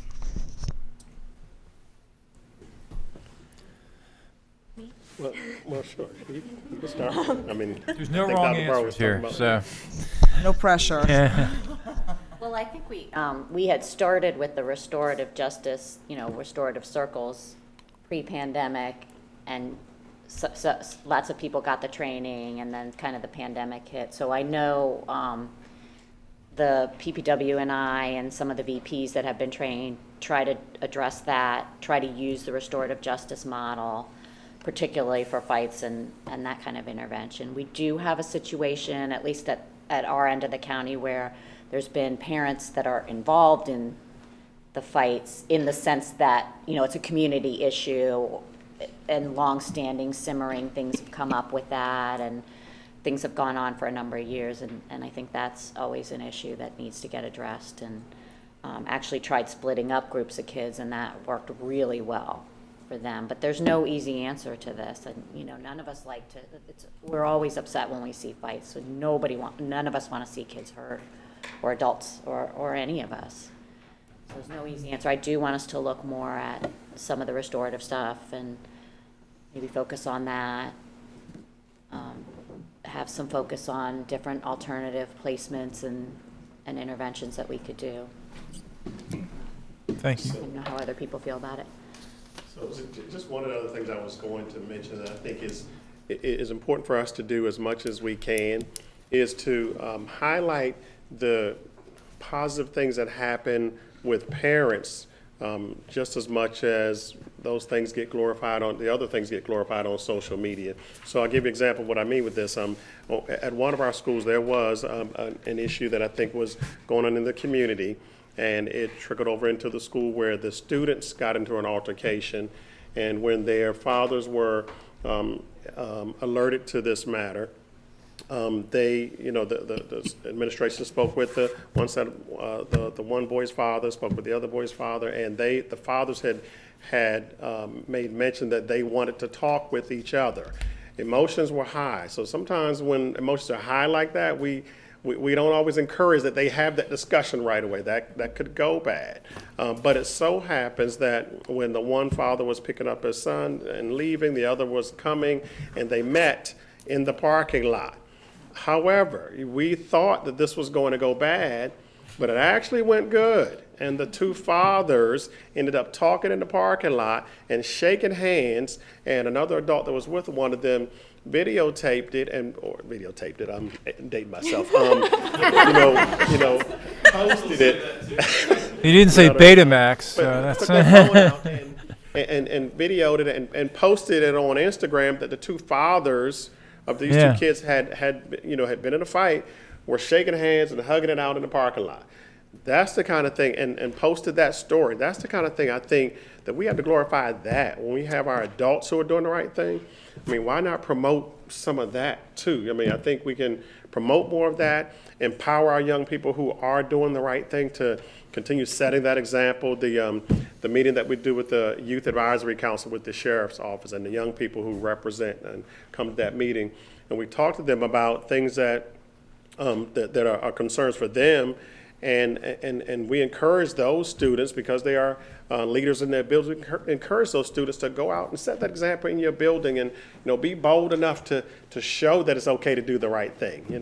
I think some of our kids, they don't show it because it doesn't look like the cool thing to do, but let's push them and promote them to do more of that, and then highlight that, glorify that on social media or whatever it is. As much as what everything else gets put there. Just a thought I had when you talked about how some community issues trickle into school and don't always go the right way. This was one that did, and so I'd say, I appreciated the family for putting that out there. No, that is a good, a good story. We talked about this before, and honestly, I'm not sure where it stands. But if, what happens if a student videotapes a fight and then posts that fight on social media? Are there repercussions, or can there be repercussions against that student? Absolutely. Okay, Absolutely. regardless of where. Well, obviously they had to be in school to post it, but they could say, well, I posted it from home, but that doesn't matter. And even if they don't post it, but they are doing it, we see them videotaping it, thinking that their end game is probably going to be to share it with somehow with someone. We recommend consequences for doing that, period, because we know it's nothing good going to come from what you're doing with it, whether they get caught posting it or not. Certainly we address it, and I recommend that principals address that in a very stern kind of way, because we need to send a message with that. That just glorifies the negative. Well, I think, and I know I'm not trying to mix words. When you say recommend disciplining, I think we need to be a little more stern in that. I mean, for all of us, right? There were fights in school when we were going through high school, but today, as Ms. Wilson alluded to, a lot of times they're a lot more severe, and it's not just a one-on-one situation, and it's not necessarily over when one person would like it to be over, and that's even worse, right? So. I'd just like to thank all of you. You got a daunting task, even prior to COVID, and COVID certainly hasn't helped the situation. I had a couple of questions, and I saw Mr. Hurd and Miss McGraw as well, but I had a couple of questions. On page 3, I saw Miss Battle-Lockhart too, but on page 3, and I'll just ask this one question and move on. In the very beginning, I guess it would be, it's the one with the pyramid and everything. How we compare to other school systems. And I don't know if that data is readily available. It's probably easy in terms of number of violations, but breaking it down into 1 to 2 and 3 plus, because it'd be good to know how we fit with regard to other school systems. Yeah, so I'm certain we can get that information. We didn't pull it, but I'm sure we could get that and okay. An update. Or Mr. Hurd, I saw you had your hand up a long time ago, so. Yeah. Thank you, Chair Lucas. Thank you, all three of you, for the work you're doing for our students, because I know this is one of the flashier topics that this board has to address. But you all are working diligently behind the scenes, getting out of the way of all the commotion and focusing on the facts and the specialty that you have. And so I appreciate your dedication to that. The first question I had relates to the data that we have and the data that we're collecting. So on here I see data regarding discipline, but I also know in our schools that, the culture is a part of the climate. And so I know we used to have, I believe it was the Maryland School Survey. Are we resuming that, or do we have data on how students feel in their schools? Do they feel safe, their sentiments? And are we resuming that survey? I don't know if you can answer that. So that probably is a Kathy Kiesling question, but I do believe that's an annual information that is collected. And so that's not data. I mean, we have access to that data. It's not data that we included in this. But you are absolutely right that culture and climate, yes, we think about climate a lot of times with the easiest quantifiable way to measure it is typically through behavior referrals and suspensions and all. But the overall feeling of comfort and safety in the building is a part of the culture there, and that gets built in through the things that you put in place to build that kind of culture, the relationships that are built, the mentors that you are having people to be in your buildings, and all of those things. We always, of course, promote and encourage that side of it to continue, perhaps a little more. A little less quantifiable in numbers, but certainly we recognize that as being just as important as keeping our suspension numbers down as well. I can speak to that specifically. Yes, we are currently having the Maryland Schools Survey. My 5th grade students actually just completed it earlier this month. Okay, that's good to know. There's an additional survey that's also done, the Youth Risk Behavior Survey. That's not necessarily about safety in schools, but that also talks about risk-taking behavior of students. Is usually done every 2 years, and it's for 8th, 10th, 12th graders, and that gives us additional information, not only for Charles County, but for the entire state as far as looking at trends and some of the behaviors of concern for our students, and then we align that with some interventions that we're attempting as well. That's good to hear that that's resuming. So a perspective I wanted to share, and I've told this story like a million times to students and adults I've interacted with outside the boardroom, but I wanted to share it in the boardroom, which is when I was visiting middle schools across the county, one of the middle schools I went to was Stoddard. And some people give Stoddard the reputation of being a bad school. And when I was at Stoddard, I came across, and this was the only school I saw this happen at. I was in the lunchroom, and there were students going to every table, wiping the tables, asking if they could take trays, asking if their peers were done with their lunches.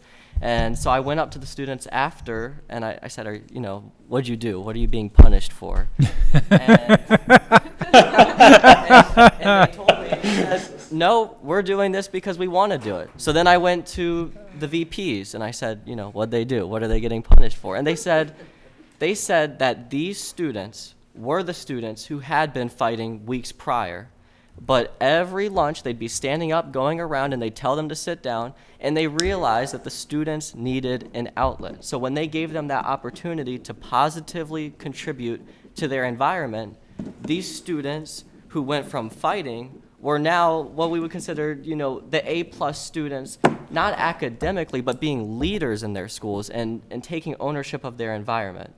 And so with what I hear about Our Minds Matter and these initiatives that we're taking, I would not underestimate the value that student intervention in their own climate has on affecting these cultures. And that's why I would be interested in seeing the school safety data as a result of these initiatives.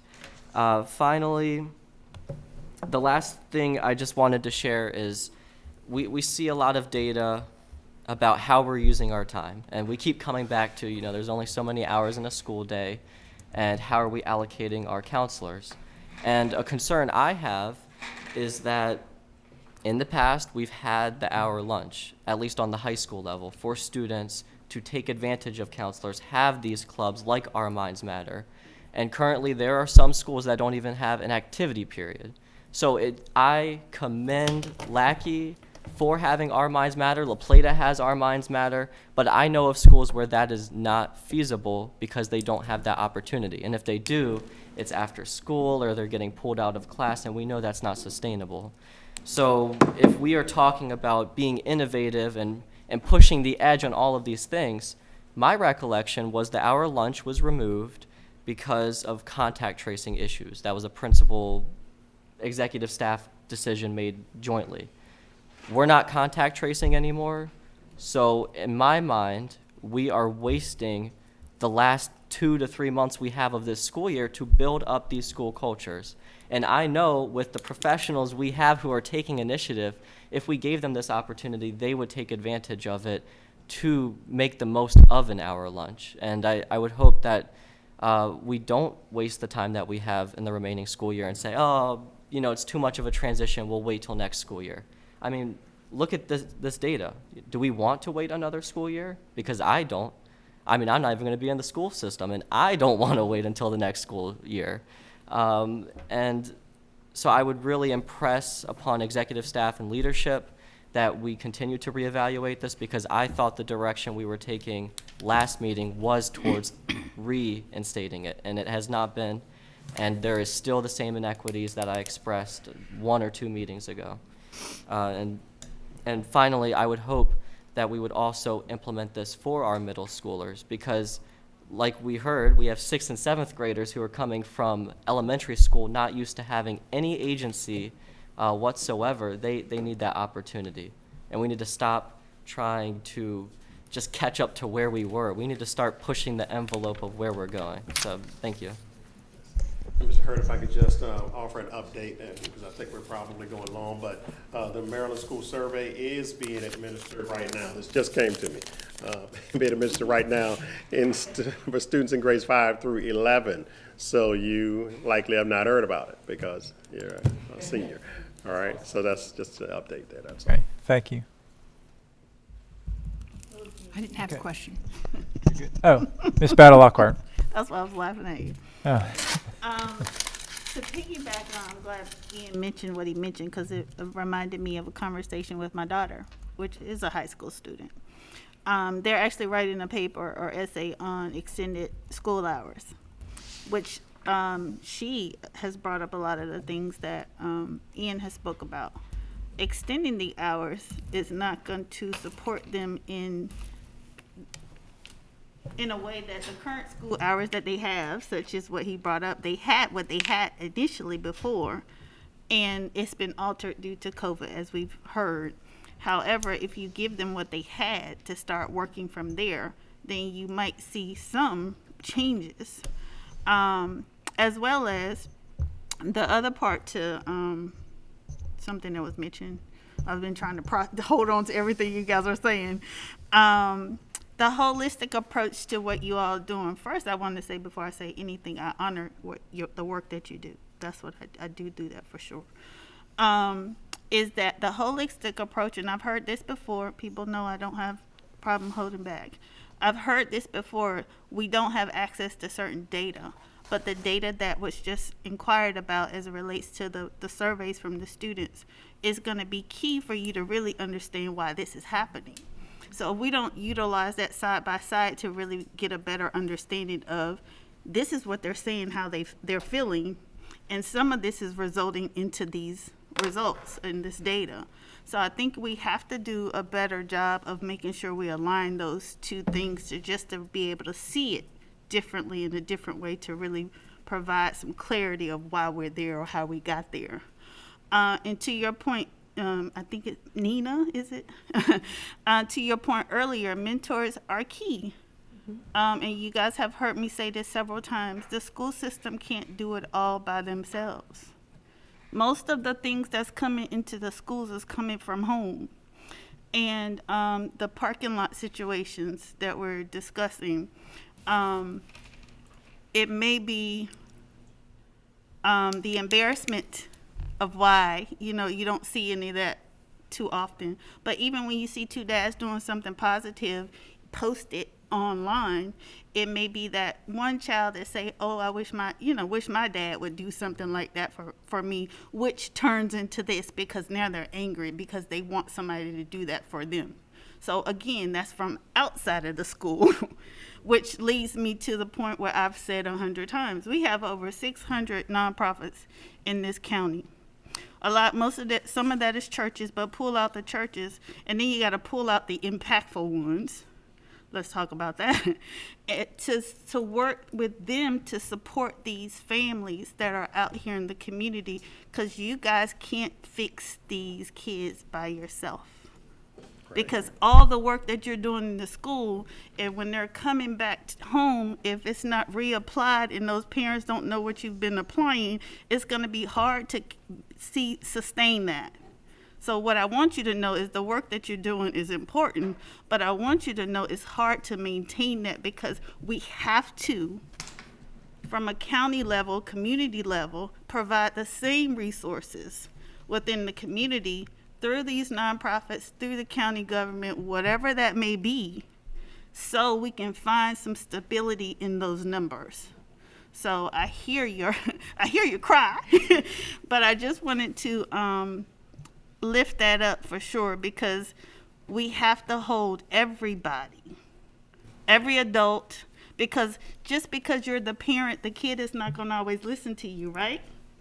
You know, David might be able to talk to my daughter better than I could talk to my daughter. You know, Mr. Jones could talk to Ms. Navarro's kid better. So it doesn't matter if it's your child, and we have to change the mindset of the community to make sure that they understand we're responsible for the behaviors of our kids in our community. And all we can do, as they see that you're doing the work, you're making sure that we're understanding where it's happening, when it's happening. But if we're doing it here, we need you guys out there to help us with this work. So as many times as you can do this and lift your voice on this issue, more than just here, out there as well, to bring people a part of this process, so we can, you know, we can pour into these kids because they need us to do so. And as we know there's communities in Charles County that are underserved. They don't have access. They don't know any better. So if they don't know better, they can't do better. So that's a whole nother piece of the puzzle. And the only reason why I'm saying this, because we're public. I know you guys know some of this, but the public needs to hear this. I have a nonprofit myself for young girls, and I hear some of these things. I'm not their mother, but they listen to me. So if it requires me to create a nonprofit to help the kids that are in this school system to hear their cry. I had 14 girls on a virtual call. 7 out of 14 have thought about suicide. So now I know if they're thinking about suicide, this is coming from somewhere, either coming from school issues, coming from home issues. So now it's out there that I can support you to support those those young people.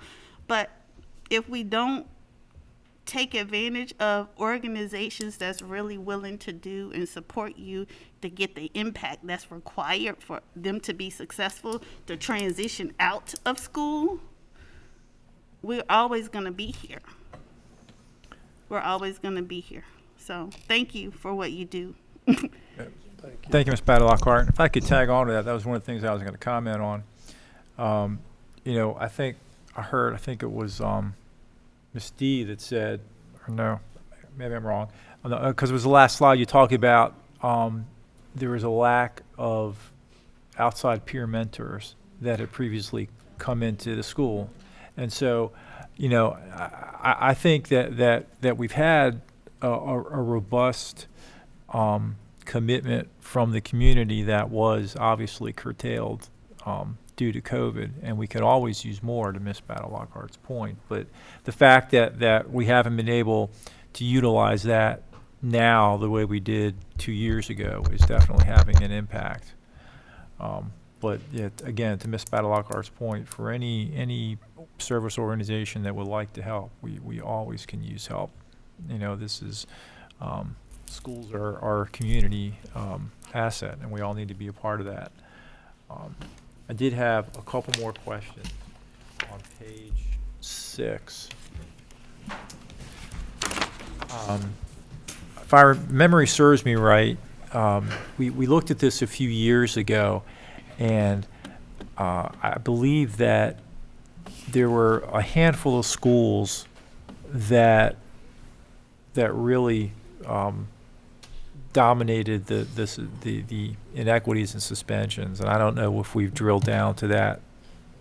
I mean, you had to at some point, but there were certain schools, and it begged the question: and this is just a comment, don't expect anybody to answer, was it really that much worse at those schools, or was it that the consequences for actions were not being administered fairly from school to school? So I think that's something that we constantly need to keep an eye on.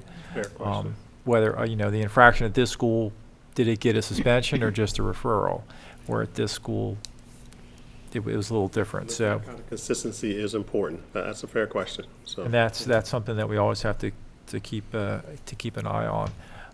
But if we had that data by school, and I'm sure you do, Dr. Navarro, that can help you drill down to where you can put resources to the best use. And you don't have to go to it, but on slide 19, where it talked about tier 3 individual interventions, do you know approximately like how many, I think that was at Matula, how many students that is? Or at Lackey, I'm sorry. So I had a 50-50 shot and I missed. So how many students that was? That received tier 3? Tier 3, yeah. Individual ones? That received individual interventions, yeah. Roughly. Roughly, if I look at my service report, I probably do 50 counseling sessions a month. If you look at 50, 50, for one person. No. Oh, okay. Oh, okay. Yeah, so if you look at it, usually it's Yeah. about 5% of our student population in any school are in tier 3. So if you look at the total population of the school, about 5% of that would be students in the tier 3 zone Okay. area. That's a good answer. Okay. Yeah, so those sessions probably represent maybe, I don't know, 50 in a month is maybe like 25 kids, 30 kids. Okay. Thank you very much. Well, thank you again. I'm sorry, Ms. Hancock. Thank you, Chairman Lucas, and thank you, Dr. Jones and panel, for that wonderful presentation. And it's good to know whether it's good, bad.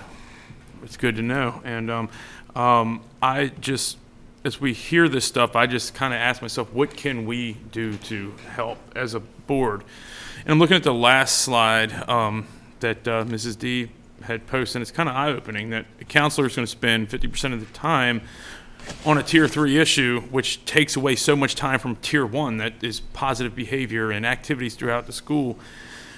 And things that we can do, in my opinion, one thing I've learned from COVID and shutting down schools is that we have to do whatever we can to make sure that never happens again.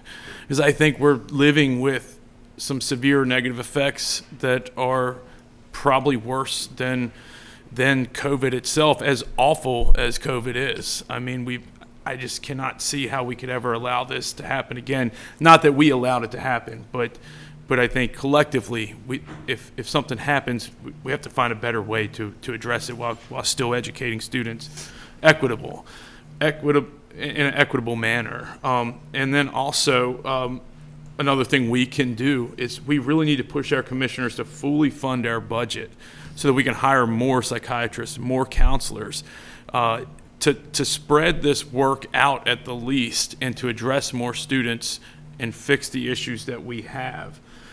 We need to relay to our commissioners that overcrowded classrooms and overcrowded schools also contribute to these issues, and there's not enough people when you have that many students. There's things that we can do. There's things that we can't do alone, but we can do as a community to make things better. And that's something we really, in my opinion, need to keep in mind. So that's it. Thank you so much. I appreciate it.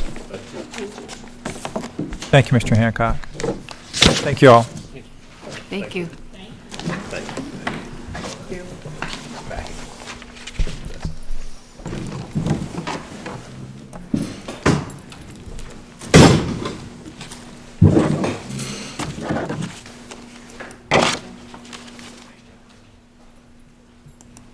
Next is Mr. Lee and Mr. Winsett to talk us about the student member of the board election process.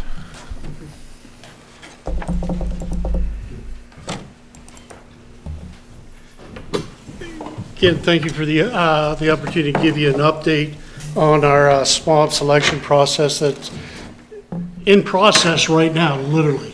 And also want to acknowledge the leadership Mr. Winsett has given the CCASC over the last 15, 18, 20 years plus, whatever.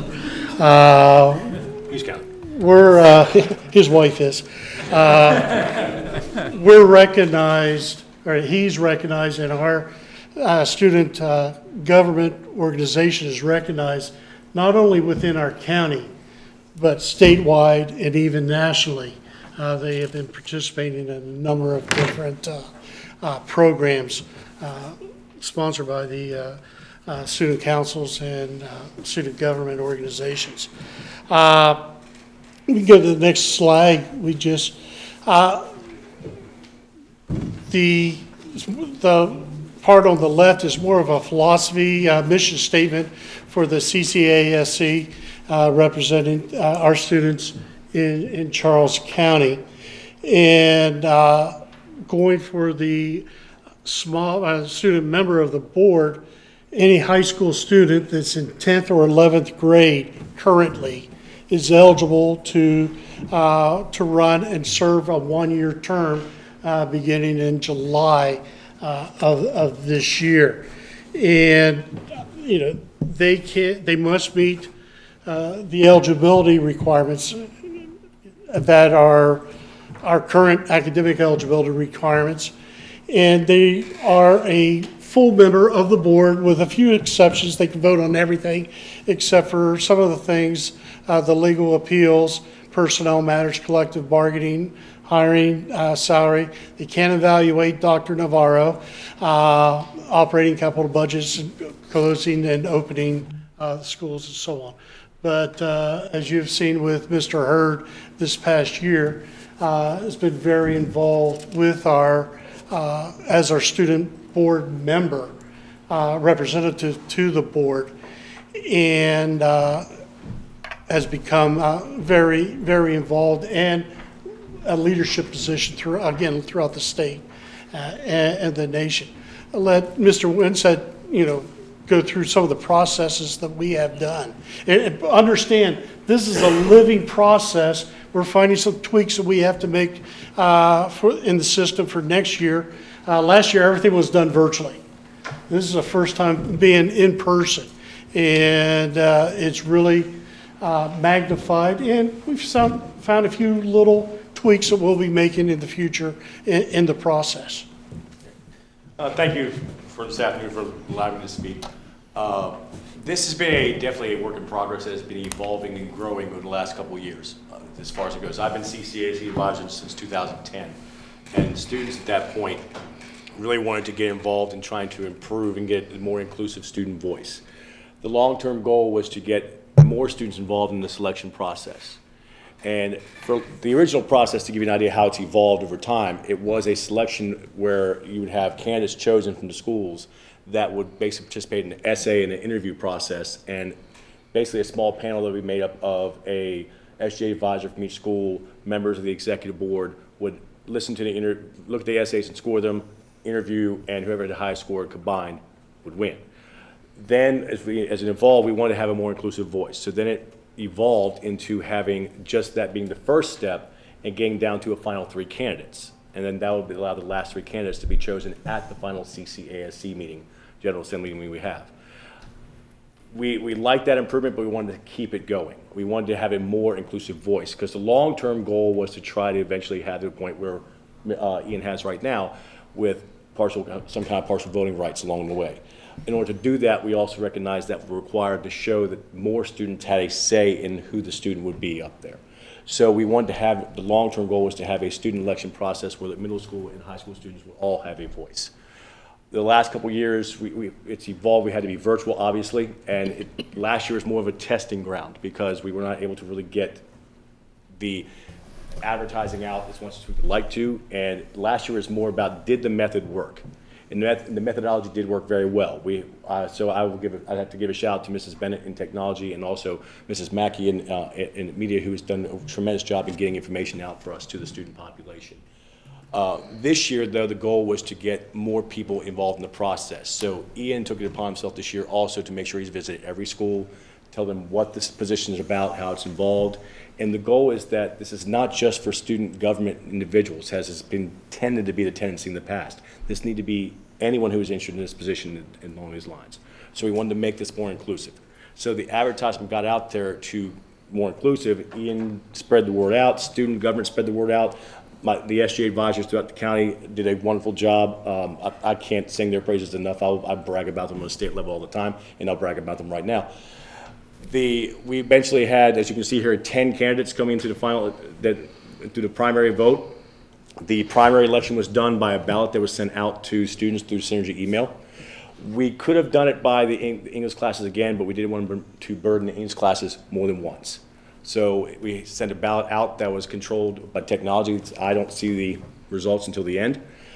The students cast the vote. Students were able to campaign and post their speeches and their flyers and their issue statements to the CCASC SharePoint site, which we gave access to all middle school and all high school students. So they literally can go to that site and they can see everything. They could click on the PowerPoint, see the candidate speeches. When we had a town hall for the candidates to speak, that was one of those first time, let's hope this works type endeavors. That worked so well, I was kind of pinching myself as far as it goes. They did an outstanding job. I also give a shout out to Kyle Grace, who just was instrumental in helping that as well.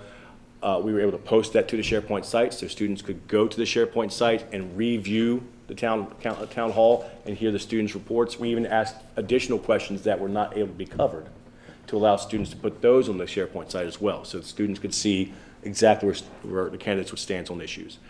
The primary week was March 28th through April 1st, and after April 1st, we brought down to 2 finalists who I made sure Ian introduced today because both candidates, in true student leadership fashion, had a couple other student functions going on today, so they want to make sure they're at least here so they can meet you. So I want to make sure Ian gave the shout out at the beginning. So our 2 finalists was David Yum, who is currently a 10th grade student at Westlake High School, and Amir Abujuma from North Point High School, currently 11th grade. All the candidates, from meeting them at the meet and greet and going through, all the candidates were outstanding. It goes to show that the youth, and this is where I love doing my job. To watch them grow as young leaders, to put themselves out there in a situation where really this is the first something to this endeavor, to put themselves out there and just thrive and shine. It's just, I'm sitting back just enjoying watching them grow. I can sit here and brag about Ian as well because Ian got started in 10th grade. Ian ran for state student member of the board. He was in 10th grade. And that's a bold endeavor for someone who's in 10th grade. He carried himself extremely well on the state level. And watched him being a liaison at that point, watched him put himself out there, I could tell at that point he's just continuing to grow, and he has along those lines. So watching the candidates, it's just been a joy to watch. The future is bright. I encourage those that, and I made sure, this is going to sound cliche, but my students know and liaisons know that this is not cliche when I say it, that literally there are no losers in this process. They will have an opportunity to be student leaders, whether it be at their school, whether it be running for CCASC position, and if they're in position, because we had, as you can see, we had multiple 10th graders, they can go after this next year. So not only is it a great experience for them, it's a great learning experience for them as well. So this is the election timeline we're looking at. Our goal is to have a SMOB finalist debate on April 27th, at which point we will advertise when we come off a chance for students throughout the county to bring up questions that they would like to see discussed. We have an election oversight committee that kind of goes through the questions and makes sure the questions are kind of worded properly. And as with anything, I'm sure you've seen anything, you've seen a public poll and questions are asked, you get a couple questions like there's no way that's being asked. So we have to go through, make sure the questions are properly worded and along those lines. And we're going to have a candidate debate on April 27th. The goal is to be able to basically show a condensed version of that debate, a 30-minute condensed version of the debate to English classes at some point between the window of May 9th and May 20th. Students will be able to then watch that portion of the debate and then be able to cast a vote in their English class at some date during that window. And we prefer to give that window because obviously we're talking about May. English classes have a lot of things going on. We're talking about testing window 2. So if you give them a chance to give them a window, they can give teachers a chance to plan accordingly which day they would like to use. And then on May 20th, the election ends. May 27th, we'll announce the winner. And at some point after July 1st, because the elected student member of the board will be sworn in and be able to take their position at the June Board of Ed meeting. Awesome. Thank you very much. Questions from any board members? Comments? Mr. Hurd? I would be remiss if I didn't just express to the board how hard Mr. Winsett has worked on this process, and I think Mr. Lee and Mr. Winsett both are underselling the service they have provided our students and our county.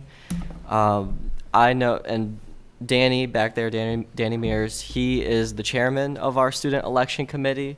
So I just really want the board to understand that it is students in coalition with the strong advisors and adults that we have managing, enforcing the rules, and ensuring all candidates get something out of this process. And I know of multiple times where Mr. Winsett and Danny have been on calls at midnight trying to sort out, and tinker with the election to make sure that this is successful. So this is not a... Don't say tinker with the election. Yeah, but it's not a 9-to-5 job. And so Mr. Winsett has gone above and beyond to ensure that this is going to result well for our board. The only question I just wanted to ask for the board's reference is there were 1,500 votes. Can you explain the size of that compared to previous elections that we've had in student government? Whether or not it's larger or smaller? It is larger in comparison to others. It's kind of hard to offer an equal comparison because it's the first time it's been open to the entire middle school and high school along those lines. Previous elections usually have been done for the student member of the board at a CCA, the executive board meeting, or a general assembly meeting, and that is roughly a couple hundred at ballpark. So this is definitely more of a student sampling than we have had. Comparing it to last year, where we had to do it virtually, which is always going to be difficult to do when you don't have a chance to get the information out like we would like to because we were not in person. It's definitely much larger. We had a few hundred last year as well, so this is definitely a bigger sampling. And I believe, as with anything with a new process, the more this becomes more custom, you're going to see even more getting involved on the sampling sizes in the primaries. As you know well, as each of you know when you first start a process, it's baby steps. It's watching it grow. I think this time around with the primary, with the amount of votes we had, I was very, very pleased with that large of an amount. I expect it to be even more in future primaries. And do you know roughly how many eligible voters there are for the general election, just to give the board an idea? To give you an idea for the general election, for every middle school and high school, this might be someone might have to correct me on this. I'm assuming ballpark, if every middle school and high school person voted, we're talking about 10,000, roughly. It's a big deal. So no, higher than that. If every middle school and high school, 14 to 15,000. Yeah. I don't know the exact number, so I was giving a rough estimate. It may be higher than county turnouts if every middle school and high school came out to vote. Just a point to make. And also the students are overseeing the process and hearings, and believe me, a lot of our public officials would not want to be facing that hearing board. Dr. Jones was an observer, I was an observer. They're not easy. That's good. Ms. McGraw. Back to that, could you put that slide back up, please? Thank you. I noticed not all high schools are represented. Is that because they didn't make it through? Candidates from other high schools didn't make it through, or they didn't apply? They had a processing deadline to file their campaign form, and basically it was just a basic campaign form. We just had a couple schools that did not submit, and I can speak from experience of my school. I did pretty much everything but fill out a form for somebody. So it's been advertised. But as with anything, we want students to make the choice. I honestly, obviously, would love to see somebody from every school. Mm-hmm. Those lines. I think maybe the first time out, this being a new process, I think there is a little bit of hesitancy for some. Wondering about maybe putting themselves at that point. I think if they see the process over the next year or two, I think you'll see more get involved. So I was pleased to see a lot of students from particular schools get involved, but from talking and feelers out from a couple of I think there's maybe just a couple students that they're trying to get that confidence. So I'm hoping as they see the process continue to work, that they'll continue to say, hey, if somebody else can get them on there. And as you can see, the list here is at least, in this particular case, I believe my 5 10th graders there. So I think at this point, other 10th graders say, hey, look, if they can get involved, then we can do this too, and maybe overcome that potential fear. Thank you. Yeah, at the start, I should say, thank you. That should say at the start before we had a couple people decide to withdraw. There was all but one school represented. Oh, okay. And they chose on their own to withdraw, whatever reason they chose. So we did have all but one school in the original list. I think the original list was around 14 or 15. Okay. Thank you. Thank you. Any more questions from board members? Okay, very good. Thank you both. I appreciate it. All right. We'll take a break. Let's take a break till 3:30. That means we have to be expeditious when we come back. Thank you.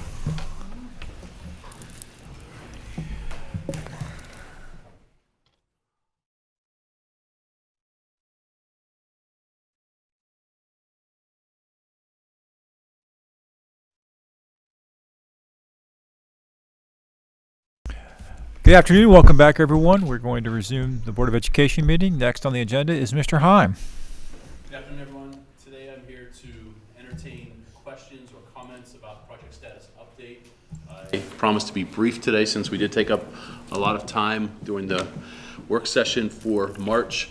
One thing I want to hopefully be highlighting here in the next couple of months is that we are, fingers crossed, optimistic that we'll be adding 3 projects to this list of ongoing projects.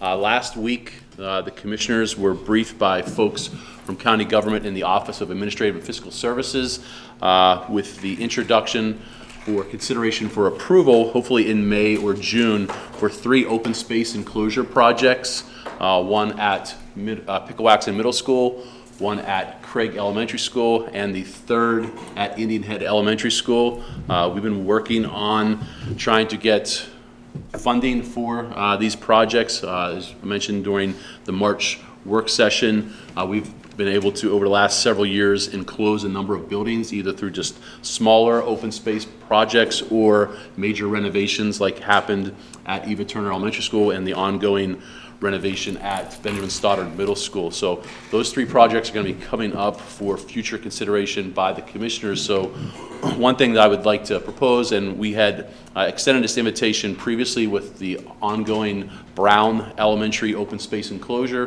which is on schedule. So we'll be moving the staff of Brown Elementary School back into that building this summer, and then students will return to Brown this fall.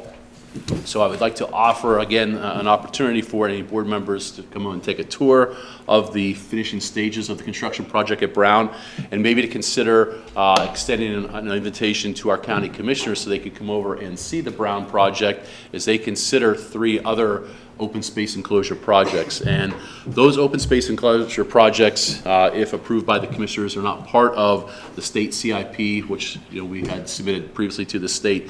Those are local projects that are under consideration as part of the capital projects, and that's not the only thing that's under consideration by the commissioners. There are other projects being put forth by the Sheriff's Office, Parks and Rec, and so on. But we are very optimistic that those will be approved. This is the first time that they've come up for approval, so I believe it is a no-brainer for those projects to get approved. It would obviously the impact it would have on instruction, but also the impact it would have on security at those 3 schools. And one more thing I'd like to do is a reminder that we have the Billingsley, long overdue Billingsley Elementary School dedication, which is scheduled for Thursday, April the 28th. That was originally scheduled to occur in April of 2020, but obviously with the school closings that took place with that, it has been pushed off. So we have rescheduled that, and we are excited about finally dedicating that building that did open in the fall of 2019. So at this point, I entertain any questions or comments. Ms. Wilson. Just a quick question. I see it in your notes, but just keep us posted about the Barbers program at Steedham. It's some indication that you don't have all the funding, but you're scheduled to open in the fall? So some of that funding is going to come through the inter-budget transfer request, which will be taking place. So we believe we have the fund in place. The construction has started, so it is set to be completed for students to begin that new program in August of this year. So we are having a couple delays, but that's just, as you know, with most construction project right now with securing materials. So the contractor is struggling with some materials right now, but it has actually started back in February, the construction. And one last question, cost of materials, is that increasingly becoming an issue for you? Yes, in pretty much all aspects of construction, either delays, but even the delays in securing them because of, you know, production shutdowns, temporary shutdowns. Those temporary delays have led to escalating costs. And of course, as we know, with supply and demand, anytime that the supply is lower, we're going to see increased costs. But you know, beyond just the materials, as all we're aware, there are labor shortages in all fields, and it's also affecting construction. So that's impacted. So there aren't many things that we're seeing in the field of construction right now where prices are going down. We're seeing, in some cases, at least 25% increases in construction costs. Also, with the federal government, with ESSER money, particularly with HVAC work being done at schools and the ability for school systems to use that money, there's a lot more work out there. So there's a lot happens with contractors. When there's a lot more work out there, they can be a little bit more selective, and sometimes that will also lead to escalating construction prices. So we are working through, speaking of HVAC, an issue with a project that we have over at La Plata High School, which is pretty much almost a complete overhaul renovation of their HVAC through ESSER 2 funding, and we did put that out to bid, and the costs are higher than we anticipated and higher than the engineer also anticipated. So we're working on looking at some value engineering possibly with that to see if we can reduce costs. But obviously, we don't want to have any impacts on that system because that is an older system. So we would like to make sure that we're not, cutting things that should not be cut as part of that project. But we are looking into how we can maybe cut that down, pare that down, or secure some additional funding to see that project through. It'd be a big win for La Plata High School because, as we mentioned with the March work session, we do have a proposed limited renovation of La Plata High School, but doing anything with the HVAC was not a part of that. So this is a big win for the school system with that ESSER funding to be able to do something we would not have been doing as part of that renovation. And the same thing with McDonough High School through ESSER 3 funding. We have money to do some work with their HVAC system, which again is an older building from the 1970s. And again, that was not part of the scope of that limited renovation. So to be able to do both of those are big wins for those communities and the school system as a whole. Very good, thank you, sir. Any other questions? Yes, Ms. McGraw? Well, I just want to comment. I would be interested in visiting Dr. Brown, if any of my other fellow board members would be interested in having that tour as well. But I have to bring this up because I've been contacted by some staff from Dr. Brown. I think I might know where this is going. Refresh my memory as to why they can't have new furniture, new desks for the children. Sure. Yeah. So Brown is a partially state-funded project, and as we're 65-35. So when we do go through the state CIP project, 65% of the funding comes from the state, 35% comes from the county, and then that's based on our county wealth. With that, technology and furniture are not part of that. So the state does not fund furniture and does not fund the technology. So when we do a new building or we do a major systemic renovation, we will have a separate line item, the operating cost. So out of those operating costs for running those buildings, that's where we would have the funding for furniture and technology. So with this being a limited renovation, it's mostly just an open space enclosure. We did not ask for local funding from the commissioners for furniture. So one of the things we've been doing as we've done some of these renovations, such as Mudd and Turner, we've been keeping the good furniture out of Mudd and Turner because those were major renovations where we had separate line items from the county for technology and furniture. And we've been doing some I don't know what you want to call it, trading or whatever, but we've invited the principals to come over when and we did the same thing with Benjamin Stoddard before that 3-story section, but we had furniture bonanza, so to speak, where the principals could come over on an announced date and take furniture, if there was better student desk or better teacher desk from those schools, and swap them out with some of the older furniture at their schools. And if it was something that was no use, then we'd put it up for disposal. But we did not have a lined item for furniture for the Brown because it was mostly an open space enclosure. It was not a major renovation like happened at Eva Turner and Mudd. So they are getting some new furniture through school administration, but it's not for the entire building. So what's the sum? Is it, when you said they're getting some new, is that desks for the adults or desks for the children, or? I believe it's, because I'm not involved in the selection of that. Even when a new building, we let the principal do those furniture selections, so they're given a budget and they select their furniture. But I believe it's some furniture for the media center and for the office areas. Okay. But Ms. McGraw, what we can do, if the board wants, is that we can ask, so I toured the facility with Mr. Heim about a week or two ago. We walked it through. Interestingly enough, I asked the question of, are you also changing any furniture? How old is this building? Because I had never seen the building beforehand. So he and I walked through the cafeteria where the current furniture is stored. And I looked at the furniture that is there because I had kind of the question about how much of a renovation that's going to be. What we can do as a follow-up, if the board wants, is get a list of the kinds and how much, the kinds of furniture that they would get. It's not going to be a full school holdover for it, and where specifically we can bring that back as a follow-up if you like. I would like. Yeah, I think we all received that you. letter, so Yes. that'd be something the board would want to see. I see all yeses. Yes. Thank Ms. you. Battle Lockhart. And I just want to add, I don't know if you guys got the same, but the same McDonough. concerns for Yeah. McDonough as well. Oh. They're speaking on the redo for the auditorium, but there's still a need for some of the similar things that Brown is asking for.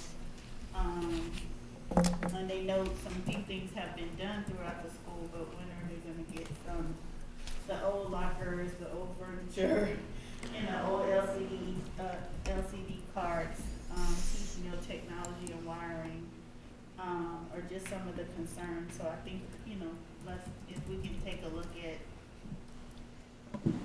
those issues as well. We can. So we will respond. I got that email as well. So I actually sent it to Mr. Heim today so that we could craft a response. I had some follow-up questions too, based on just me getting a sense of when have we done. Most of it were around the theatrical, the auditorium, and so I had some questions for Mr. Heim around renovations or changes and how they were done. So I just need to sit with him and then we'll craft a response back to the question that we received as well as to the board's questions here today. Thank you, Dr. Navarro. Thank you. Anything else? Thank you, Mr. Heim. You're welcome. Very good. Thank you, Mr. Heim. Thank you. Mr. Schwartz. Another session wrap-up. Yes. Thank goodness the session's over. I say that every year, but this year especially.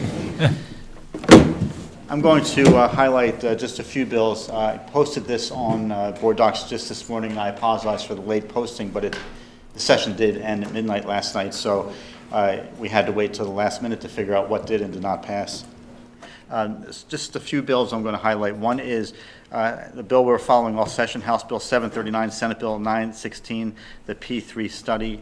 That bill did pass. I mentioned that last month as well. So there will be a commission to look at the P3, the public-private partnerships for Charles County Public Schools. There'll be 2 senators, 2 delegates, 2 commissioners, 2 Board of Education members we'll have to appoint. the executive director of the Maryland Stadium Authority or designee, and the chair of the IAC or designee. The work group will be staffed by Charles County Board of Public Schools staff and will report out by December of 2022. A lot more will come back to the board about this because, again, we'll have to appoint members to that commission, and of course we'll be following that commission as they meet all fall. Next bill, just to point out, that bill has not been signed by the governor yet. There's no reason to think he's going to veto it. I'll try to point out the bills as I talk about them, whether they have been approved by the governor or have gone into effect without his signature or not. The next bill is House Bill 1450, which is the blueprint alteration bill. This bill changes the timeline, some of the timelines that are in the blueprint that could not be met because of COVID, and it pushes back, particularly the timeline for our purposes. The most important one is the deadline for us to submit a local plan under the blueprint. The deadline was June 15th of 2022. It's now March 15th of 2023.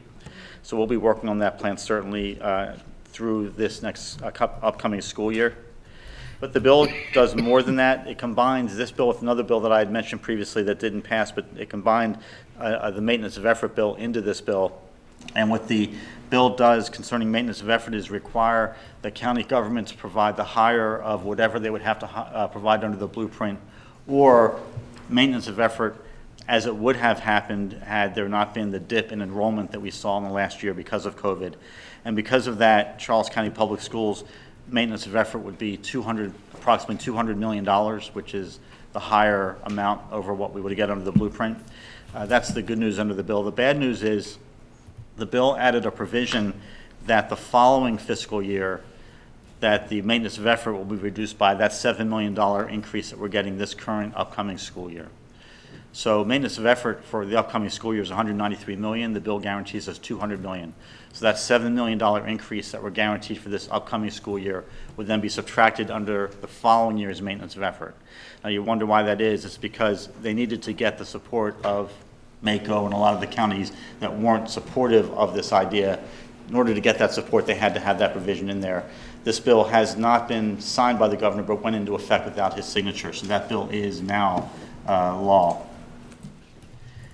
Next bill I want to mention is Senate Bill 528, the Climate Solutions Now Act of 2022. This is a massive climate bill, but the provision that I want to highlight is the one that I mentioned last month dealing with the requirement that we buy zero-emission school buses, electric school buses. That requirement goes into effect for an upcoming school year, not this coming school year, but down the road.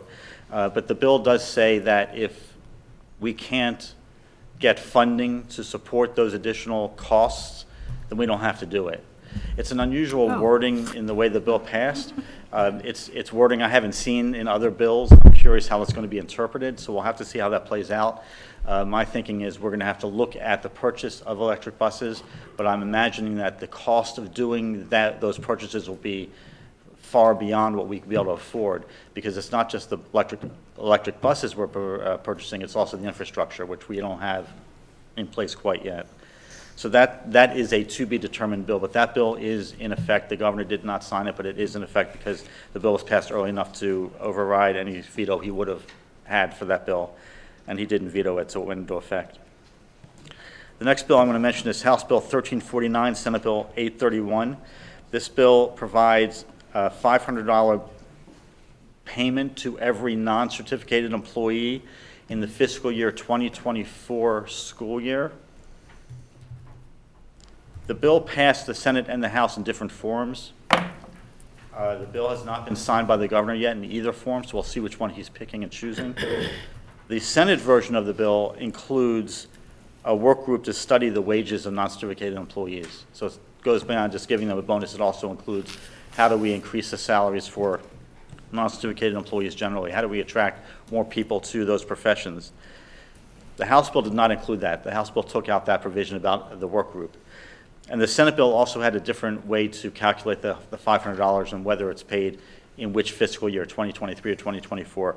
So I'm not sure which bill is going to go into effect yet. We don't know until the governor decides which bill he'll sign, if either. So we'll keep an eye on that. The next bill I want to mention is House Bill 753. dealing with a study on bus driver wages. Again, we are not the only school system in the state that's having trouble attracting and retaining school bus drivers. Every county in the state has had the same issue. And this bill is setting up a statewide study conducted by the Maryland Department of Transportation and the Maryland State Department of Education, a joint study. This bill has not been signed by the governor. There's no reason, though, to think he'll veto it, so we'll expect that bill to go into effect. The next bill I want to mention is House Bill 277, Senate Bill 234, Public Schools Purple Star School Program Establishment. This bill establishes the Purple Star School Program to allow schools in the state, if they choose to, it's a voluntary program, to apply to be designated as a Purple Star School.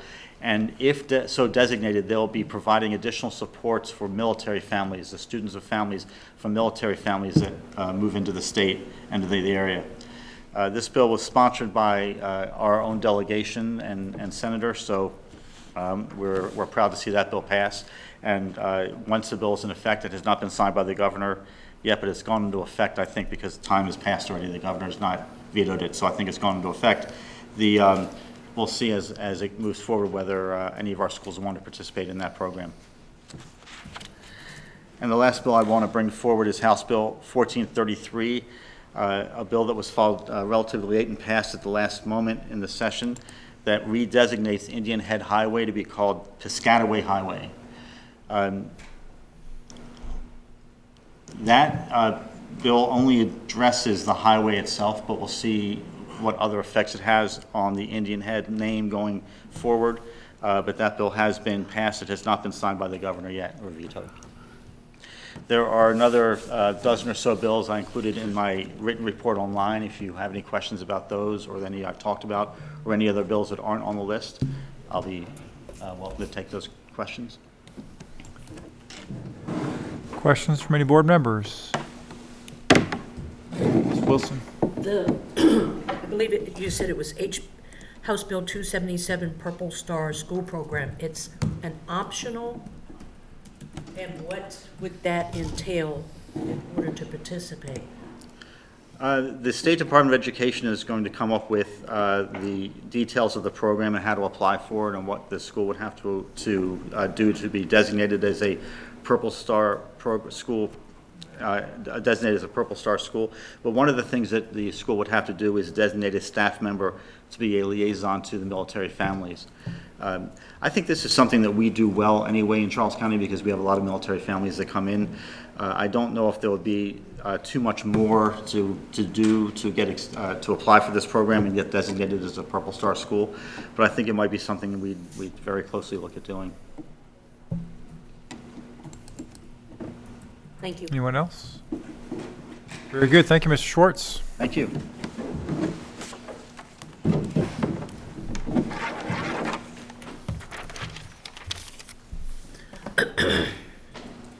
Next, we'll hear from Ms. Mackey. I'm going to pull something up real quick.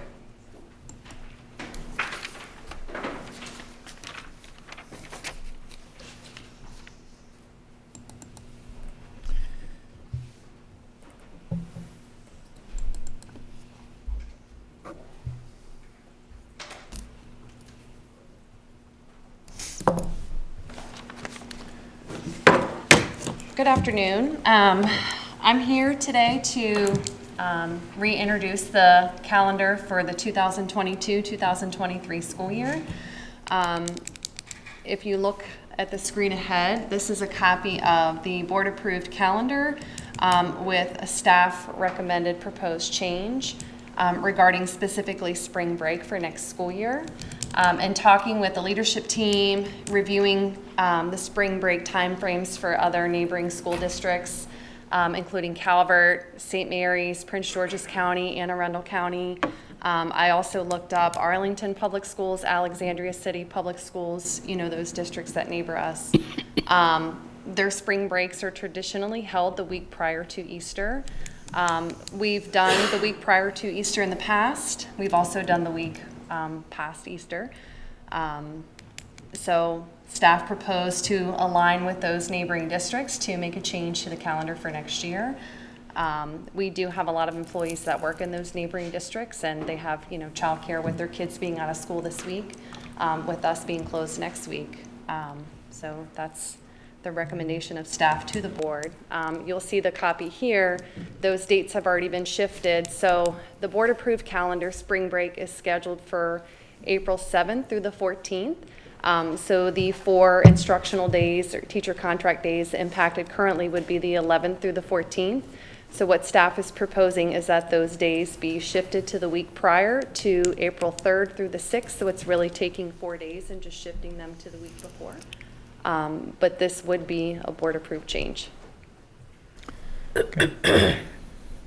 And ideally, then, we would approve this at our next meeting? Yes, so the school year calendar has been put as an agenda item or further an action item on the April 25th work session. Okay, thank you. Is there any discussion from board members? Just Mr. Hancock, yes. Thank you, Chairman Lucas. Just a very quick question. Just looking at it, so the report cards would be issued on the 13th under the revised calendar. Right. Would that push report cards forward, I would assume, or backwards? So if, as it stands now, I think we have the report card issue date would be on, from what I can recall, April the 4th. So it's pushing it out a couple of days. And that's really just to allocate time for when staff come back on the 11th to give them time to put that information in the system and then have them ready to be posted on the 13th. Sure. Nope, that's cool then. I just didn't know if it was pushing it forward, if that was going to Yeah, when it cause doesn't any shift the time marking issues, so. period, I believe the end of the 3rd marking period is that Monday in March, Monday, March 27th. So the Okay. 4th marking period would begin on Tuesday, the 28th. Thank you. Any other questions? All right, very good. Okay, Thank you, Ms. Mackey.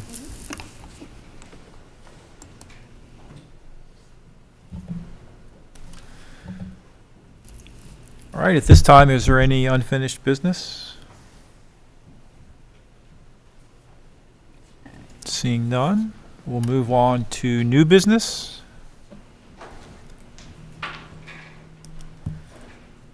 Seeing none again. Future agenda items. So actually, I have one.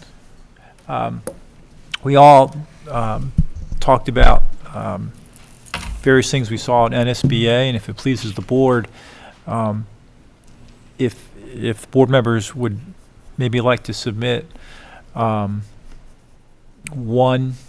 synopsis of one session. I mean, it's easy to forward the presentation as well. Something you think that could be at least discussed or applicable, and send that to the superintendent, and then she can take a look and have further discussion. We all gave a little synopsis in our communication earlier today, but I think if there were some ideas that we thought were really viable, that it warrants having the superintendent take a look. So, Ms. McGraw, you're looking at me puzzled. Because is there going to be a presentation at a meeting? So Or I it's just think- for her, Dr. Oh, no, I'm Navarro? sorry, yeah. So the idea then, if we each submit one thing, and then she can take a look, and then down the road later this school year, we could have it on the agenda as something to potentially look at for our school system. I see. So what I'm asking right now is if you just want to send something to the superintendent for down the road, it would be a future agenda item, probably a couple of months. If that's okay with, looking for consensus from the board on that. There's thumbs up. It's okay with me. Okay, there's a nod there. Okay, perfect, thank you. And I'll put one together and I'll send it to everybody just so you have a flavor.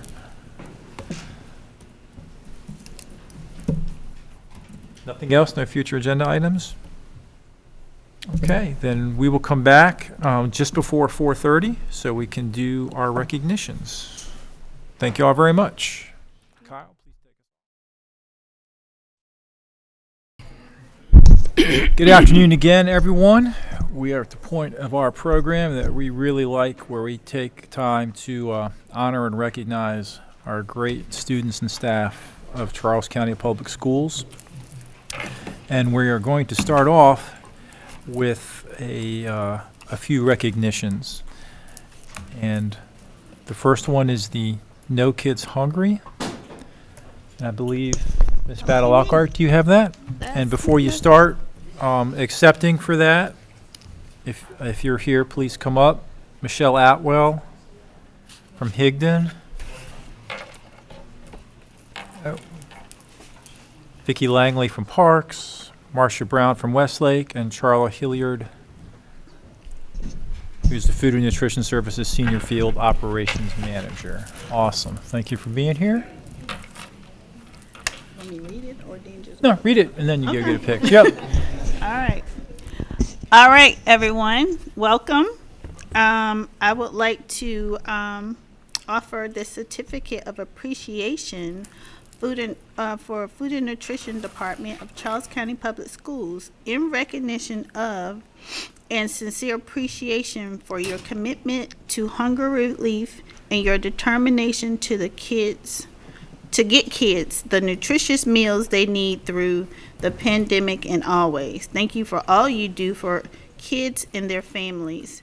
The Director of No Kids Hungry, Aisha Holmes, and the Senior Manager, Cara Panowitz. I hope I'm not killing her name. She's the Senior Manager. Congratulations for your service.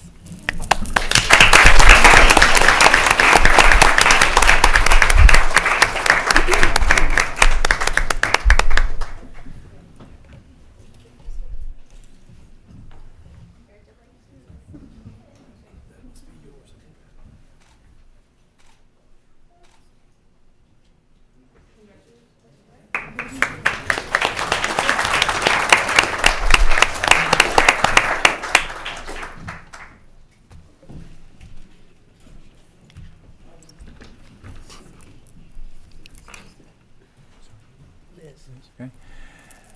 Ms. Brown, I believe you have Teacher Appreciation Week. Okay. And accepting for that. If you're here, can you please come forward? That's Helen Garvey, kindergarten teacher at Indian Head. Stephanie Berry, special education teacher at La Plata.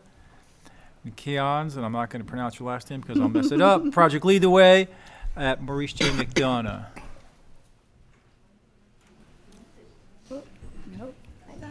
Ta-da. You're the star. Okay. Or anyone else from any of those schools who would like to come up. Okay.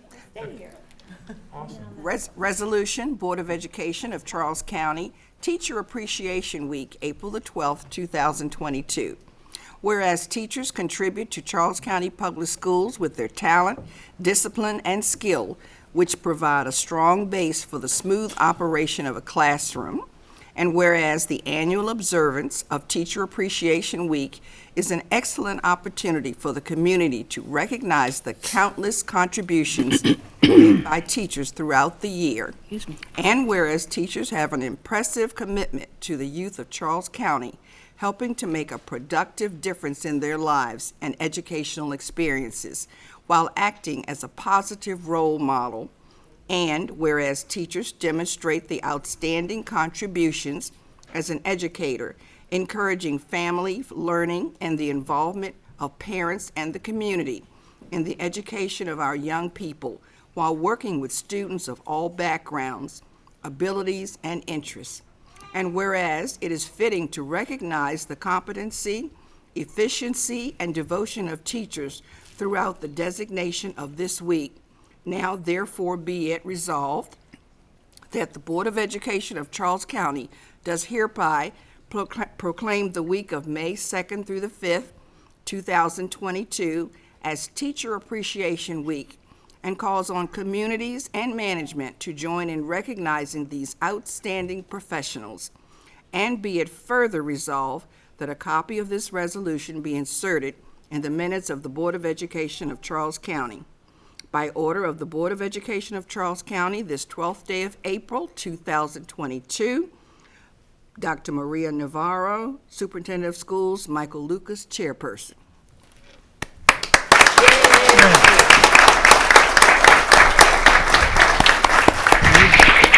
Are you Miss Devers?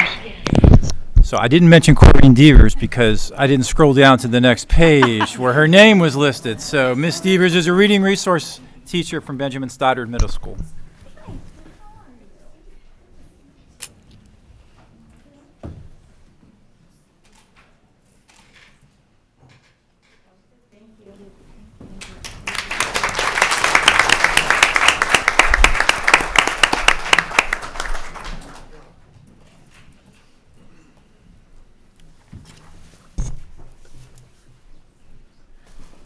Next is Administrative Professionals Week, and Ms. McGraw has that. And accepting is Laura Silk, who is a registration secretary at Robert D. Steedham Educational Center. Amanda Chapman, a secretary, the Office of Technology at the Starkey Administration Building. Martha Miller, the financial secretary at Lackey High School. And Yashika Walter, who's the secretary to the principal at J.P. Ryan Elementary School. Resolution of the Board of Education of Charles County, April the 24th through the 30th, 2022, Administrative Professionals Week. Whereas, administrative professionals contribute to the economic vitality of Charles County Public Schools with their talent, discipline, and skill, which provide a strong base for the smooth operation of any office. And whereas the annual observance of Administrative Professionals Week is an excellent opportunity for employers and fellow employees in all office settings to recognize the countless contributions made by administrative professionals throughout the year. And whereas administrative professionals perform not only clerical tasks, but are often responsible for administrative and public relations duties. And whereas without their wealth of knowledge and keen awareness of procedure in the workplace, efficiency and effectiveness would drop dramatically. And whereas it is fitting to recognize the competency, efficiency, and devotion of administrative professionals through the designation of this week. Now therefore be it resolved that the Board of Education of Charles County does hereby proclaim the week of April the 24th through the 30th, 2022, as Administrative Professionals Week, and calls on management everywhere to join in recognizing these outstanding professionals and promoting their professional growth. And be it further resolved that a copy of this resolution be inserted in the minutes of the Board of Education of Charles County. By order of the Board of Education of Charles County, this 12th day of April 2022, Dr. Maria Navarro, Superintendent of Schools, Michael Lucas, Chairperson.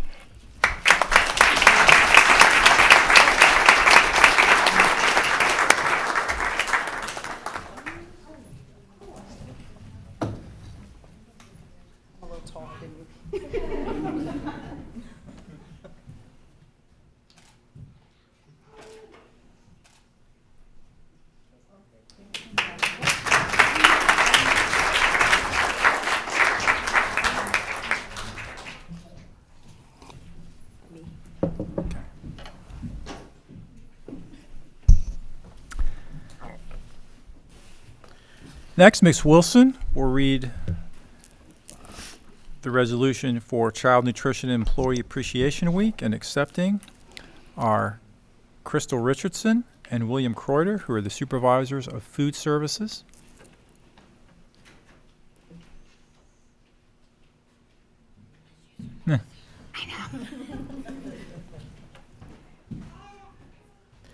Salute to Child Nutrition Employee Appreciation Week, May the 2nd through the 6th, 2022, whereas the school cafeteria and the service provided by its personnel to students, faculty, and other staff are an integral part of the operation of Charles County Public Schools, and whereas that over 1,029,699 lunches and breakfasts are served to the Charles County school children under the National School Lunch and School Breakfast Program.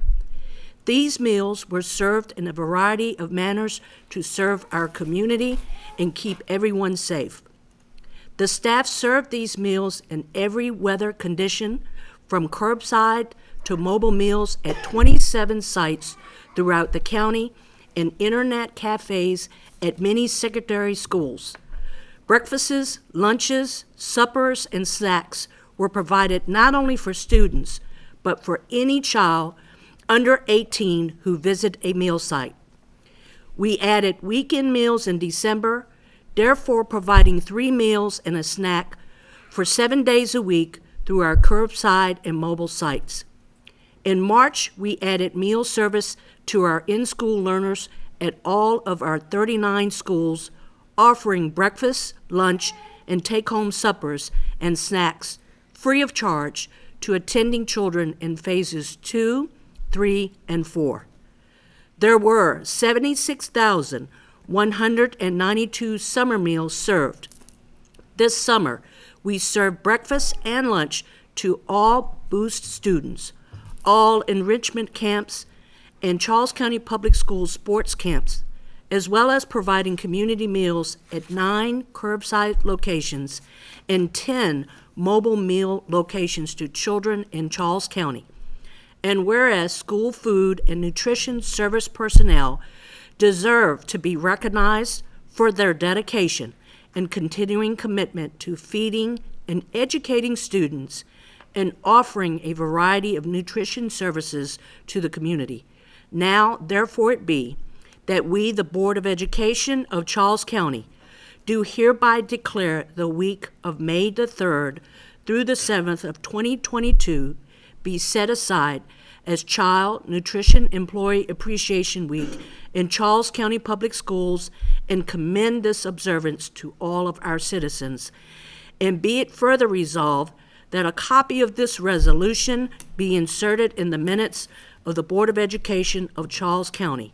By order of the Board of Education, Charles County, this 12th day of April, 2022, signed Dr. Maria Navarro, Mr. Michael Lucas, Chairperson.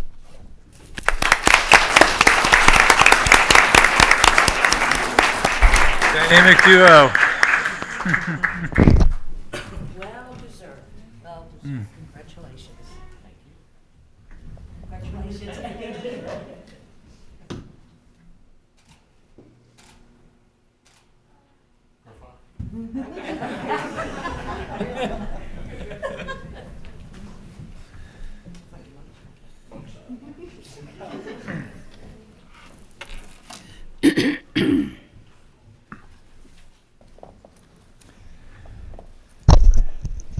Next is National Physical Education and Sports Week, and accepting is Kelly Shoemaker, who's a physical education teacher at William Wade Elementary School. And Front and center.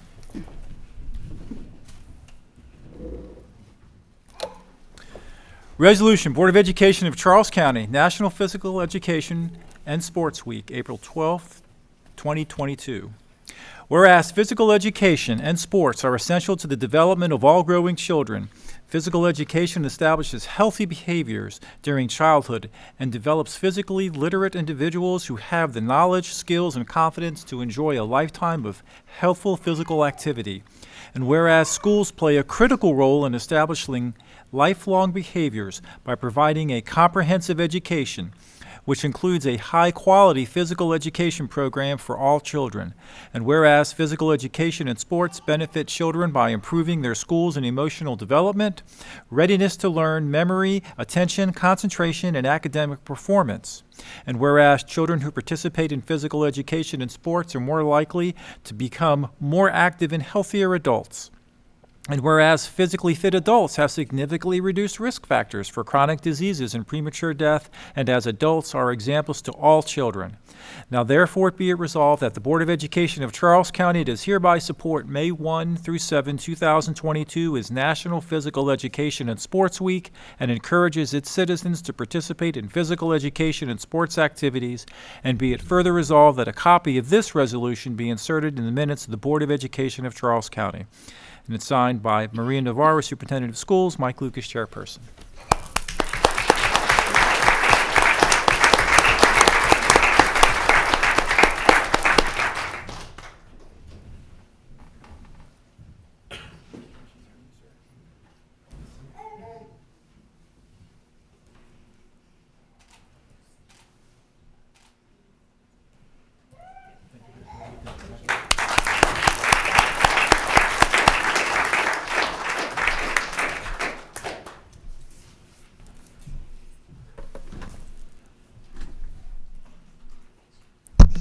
Isn't it great to be back in person, be able to do this, huh?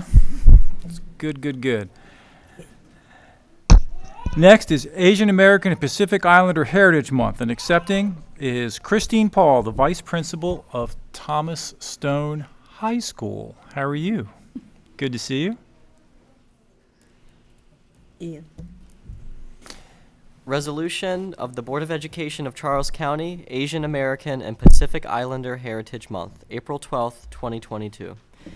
Whereas the Board of Education recognizes the significance of Asian American and Pacific Islander Month as an important time to celebrate the contributions of Asian Americans and Pacific Islanders to the history of the United States, and whereas May has been designated as Asian American and Pacific Islander Heritage Month in the United States, and the theme for the year 2022 is Advancing Leaders Through Collaboration.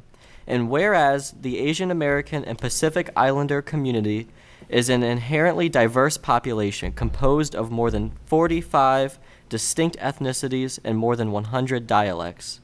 And whereas the Board of Education recognizes the contributions of our Asian American and Pacific Islander students and their families through the history of a rich culture that enhances the experiences for all students. And whereas the Board of Education educators engage students in activities and projects that broaden their perspectives of the contributions of our Asian American and Pacific Islander community. And whereas the Board of Education of Charles County recognizes the outstanding contributions made by Asian American and Pacific Islanders and celebrate their heritage and culture. And resolved that the Board of Education of Charles County endorses the recognition of May 2022 as Asian American and Pacific Islander Heritage Month, and be it further resolved that a copy of this resolution be included in the minutes of the April 12th, 2022 board meeting. By order of the Board of Education of Charles County, this 12th day of April 2022, signed Maria Navarro, Superintendent of Schools, Michael Lucas, Chairperson.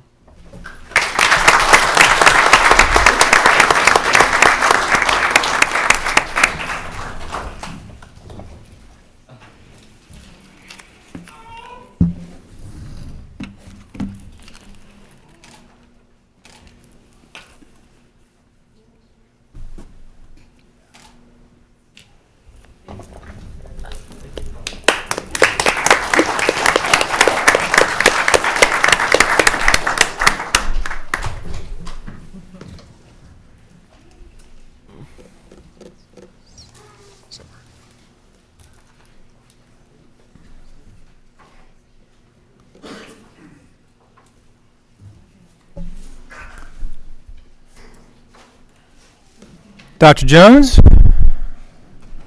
the floor is yours, sir. Thank you, Mr. Lucas. And good evening, Board Chairman Lucas, board members, Dr. Navarro, and staff. Ladies and gentlemen, boys and girls, this is the moment that you've been waiting for. The real reason why we're here, why we do what we do. We have assembled this evening to recognize a small sampling of the greatness we have in the young people we serve. Tonight, I am pleased to present to you 5 students who have been identified by their school principals as exemplary student models in the following areas: academic achievement, personal responsibility, and career readiness. Students being recognized this evening are Eileen Browning, 12th grader from Maurice J. McDonough High School; Eleanora Jones, 8th grader from Milton M. Summers Middle School; Austin Pohemus, 5th grader from Gale-Bailey Elementary School; Keely Pham, 5th grader from Mary H. Matula Elementary School; and Allison Marqueen Corso, 5th grader from Arthur Middleton Elementary School. Allison, did I get it right? All right. These outstanding students will be recognized in this order by their school principals. We will begin with the principal from McDonough High School, Mr. Darnell Russell. Mr. Russell.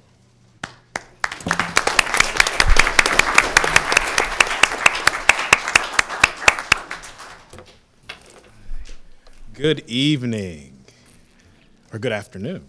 My name is Darnell Russell, and I'm the principal of Maurice J. McDonough High School. This afternoon, I have the privilege of introducing Miss Eileen Browning, 12th grader at MHS, who is being recognized in the area of academic achievement. Eileen has a 4.6 grade point average and is currently in the top 5% of her class. She is the senior class president and is highly regarded by our classmates and staff members. In school, Eileen is extremely involved in extracurricular activities. She is a member of the Envirothon, the National Honor Society, and the Ram Pride Executive Board.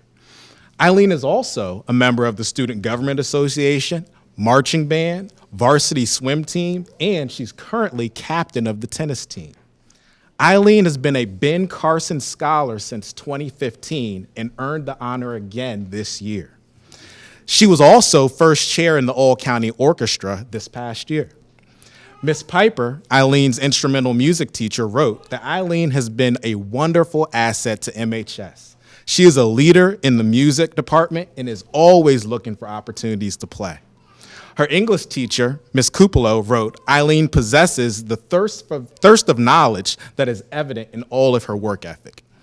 Outside of school, Eileen is involved in her local Girl Scouts, and later this year, she's going to pursue the Gold Award.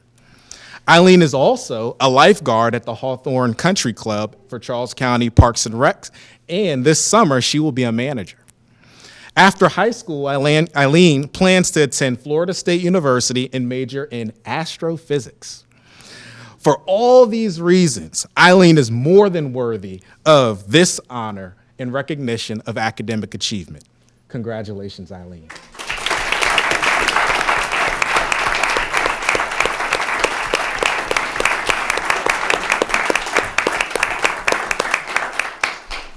Thank you.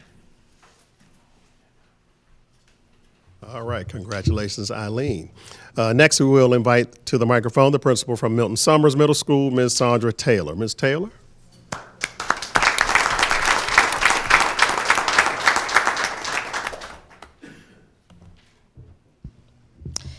Good afternoon. I'm Sandra Taylor, proud principal of Milton Summers Middle School, and I have the honor and privilege of recognizing Eleanor Jones, an 8th grader, as our outstanding student in the area of academic achievement. Eleanor's academic profile is one we would expect for this type of recognition. She maintains principal's honor roll while taking all enrichment classes, including Algebra 1 and Spanish 1, which count for high school credits. She currently has a cumulative 4.0 GPA and meets the criteria to be on the Scholars Course of Study track. We believe that a true outstanding student isn't just being all about the books, but being able to balance your academics, after-school activities, and social life. Eleanor is not only a member of the National Junior Honor Society, but a member of the school band in which she plays the trumpet. She also is a member of the VEX robotics team. She has over 10 to 15 hours a week as a classical ballet dancer, and she assists the young dancers. Honestly, just reading all of the extracurricular activities make me tired.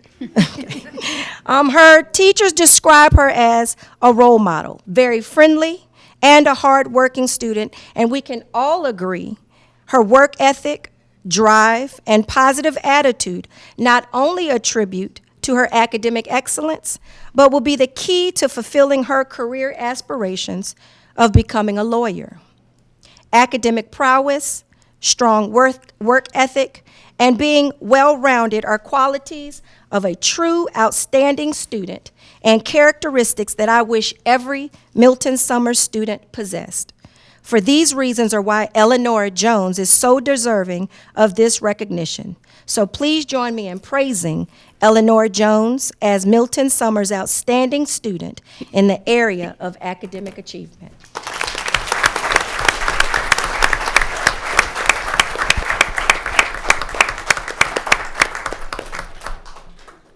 All right, thank you, Ms. Taylor. Congratulations, Eleanora. And so next, please welcome to the microphone the principal from Gale-Bailey Elementary School, Ms. Tangi Scales. Ms. Scales.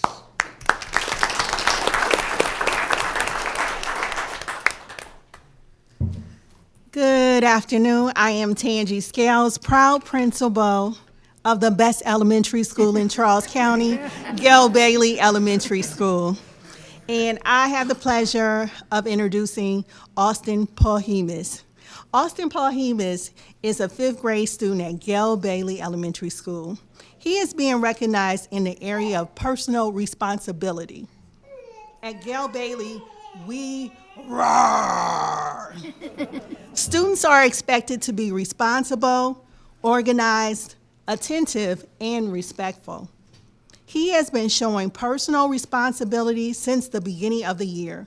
Austin takes personal responsibility for his actions daily, and he leads his peers to do the right thing.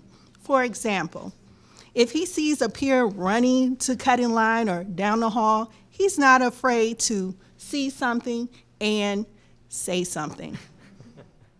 His teachers say Austin knows what the expectation is in the classroom, and he always lives up to that expectation. Austin, in addition, is interesting and funny. He often tells stories by reenacting them. Austin is a walking example of personal responsibility. He is a straight-A student, and he also tutors 2nd grade students. Austin is a member of the Mesa team and does wood carving and coffee making as a hobby. He is easy to talk to and will give others advice.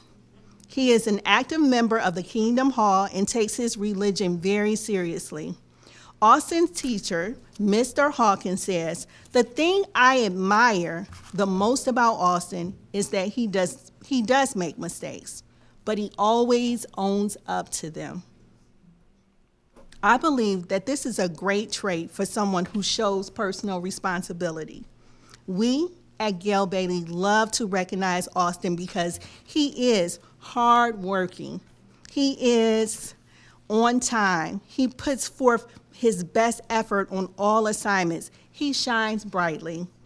Austin is a great leader, a role model, and is a young man with excellent integrity. Congratulations, Austin.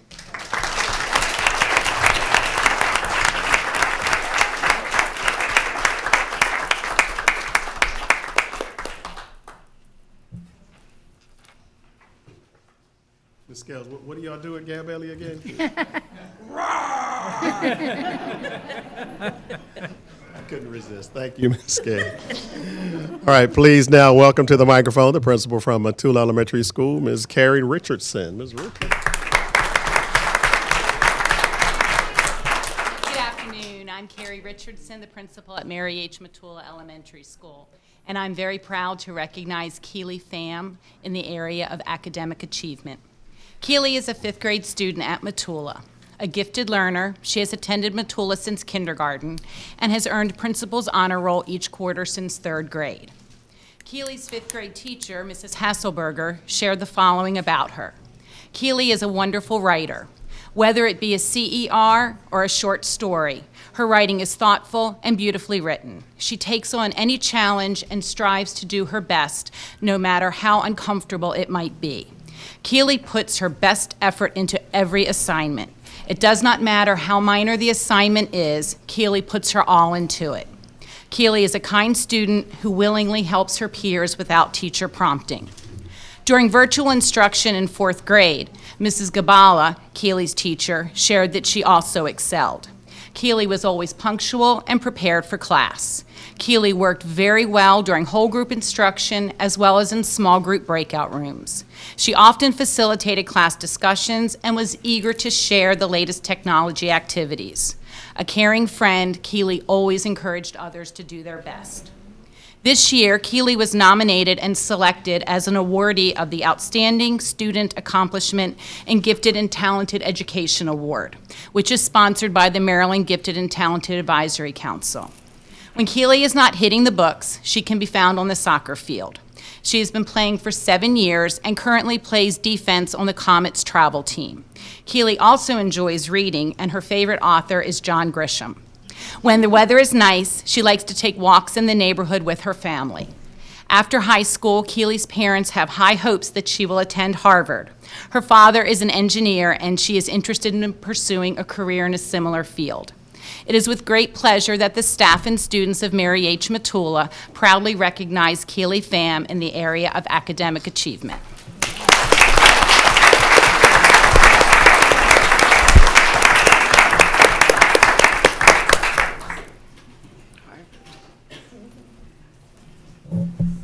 And congratulations, Ms. Keely.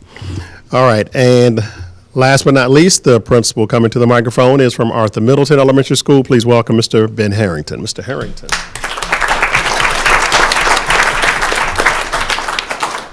Buenas tardes. Soy Ben Harrington, director de la Escuela Primaria Arthur Middleton. Gracias por permitirme presentar a una estudiante increíble esta tarde. Es con gran placer que les presento a Allison Marcon Corso esta tarde como una estudiante que demuestra preparación professional. The rest of this I'll have our interpreter, Ms. Gore, help with. But this is Allison Marcon Corso. As we look at what career readiness means, it is important to consider the groundwork students do in elementary school. Allison is exceptionally motivated, going above and beyond daily to extend her learning, lead groups, collaborate with others, and she's always purposeful with her actions. Allison is an incredible advocate for herself and her learning. If there is a project, she'll not only give the project 110%, she will complete extra research to find out more. Her hunger to learn was recently demonstrated in a Black History Month project she did. Allison selected Shirley Chisholm and dove right into researching because Allison thought it was cool that she became the first African-American congresswoman.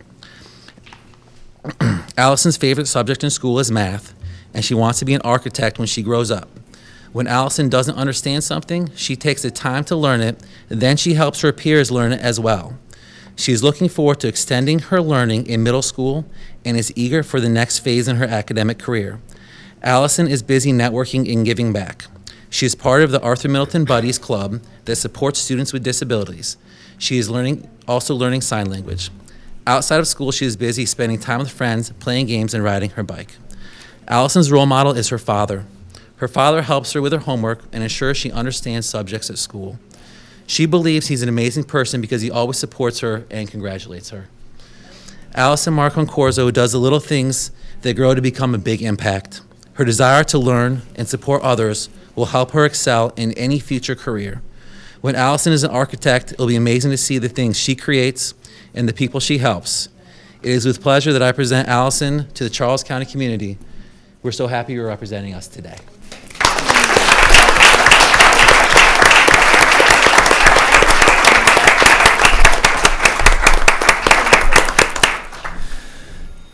Congratulations, Allison. Nice work with your Spanish there, Harrington. That's pretty good. That's pretty good.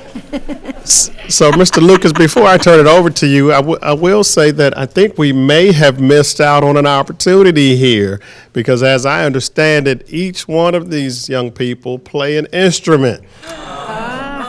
But don't worry, they brought them. They're in the back so they can play a song for you. Oh, beautiful. No, they didn't. No, but I think that is true. They play an instrument. Next time, we'll be sure to give you a heads up. Awesome. Well, thank you, Dr. Jones. Appreciate that. Congratulations to all of you. I'm constantly amazed when I hear the principals of the students that come up here and they talk about their great accomplishments.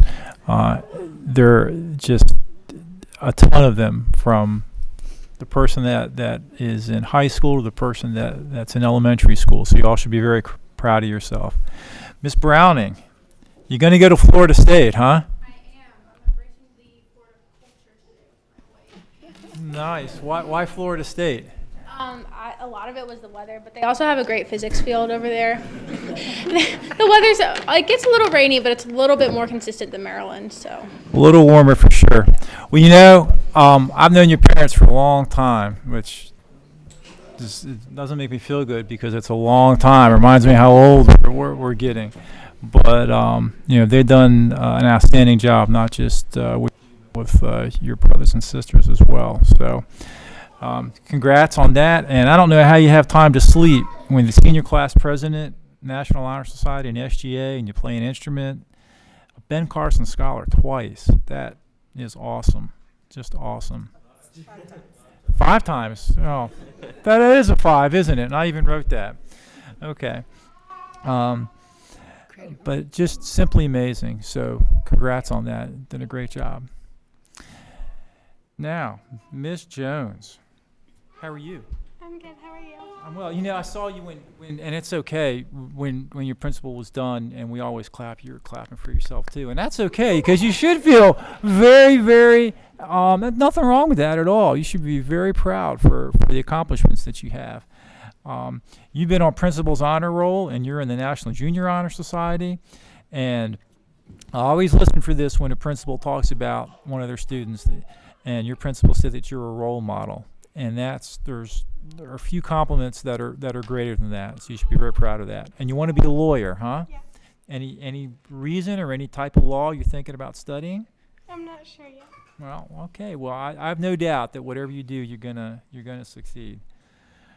So, Mr. Pahimis, how are you? Good. Awesome. So, I want to jump right to this. Coffee making? Is that what I heard? I mean, you like coffee making? Yeah, it's kind of fun.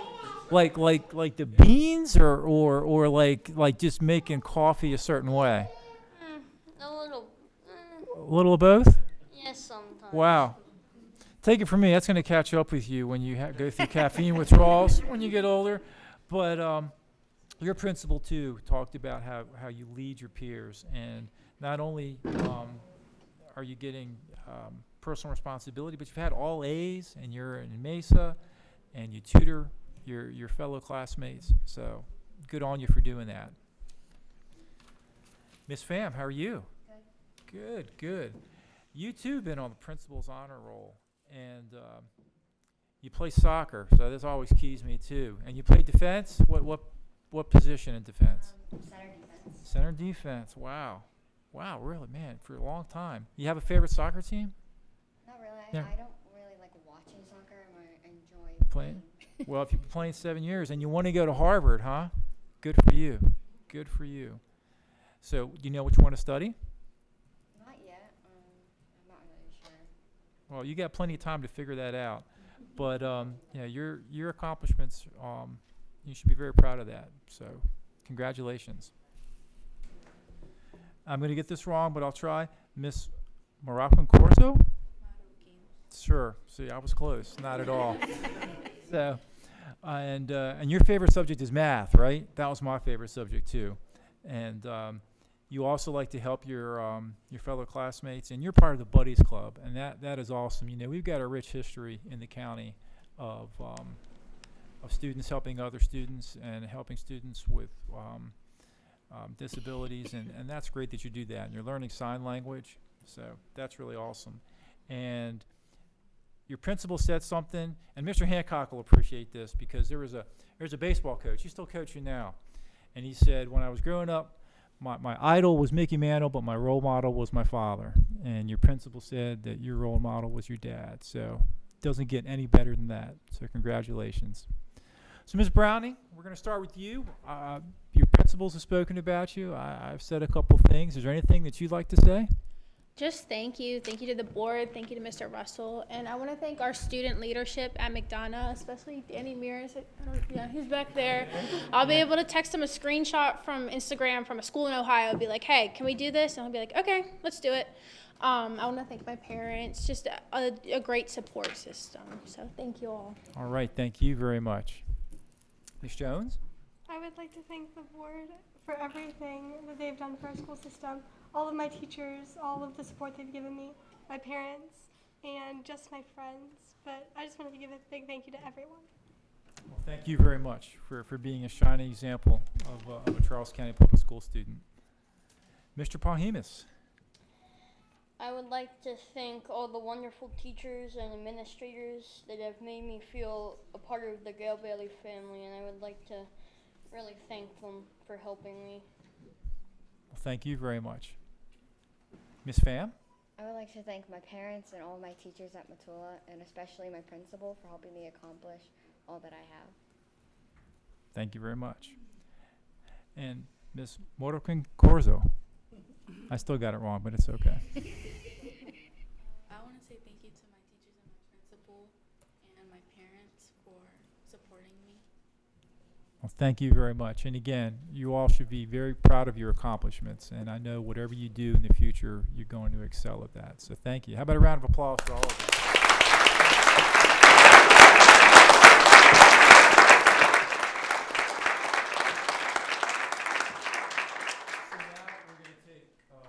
Some pictures and give you a couple of things. So, yep, go ahead. Book bag for college. And a Yes. pen. I love it. All right. This better. Next.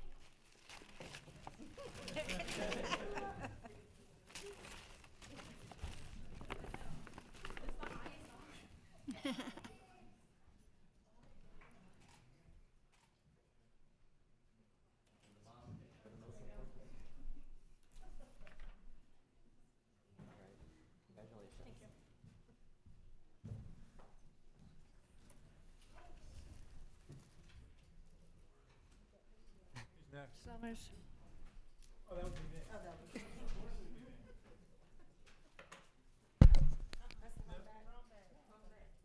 then not me. You got Summers. Oh, okay. Liz, you weren't getting up quick enough. This is for the teacher.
How are you today?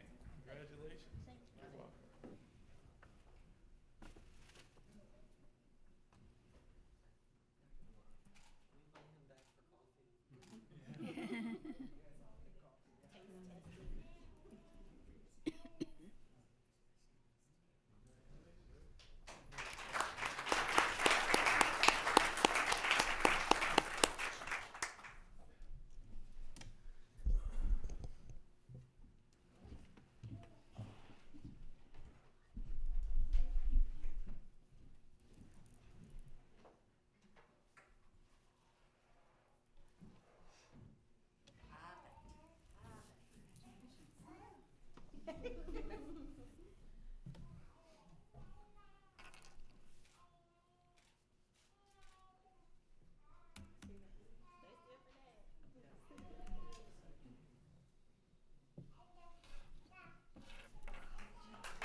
Oh, yeah.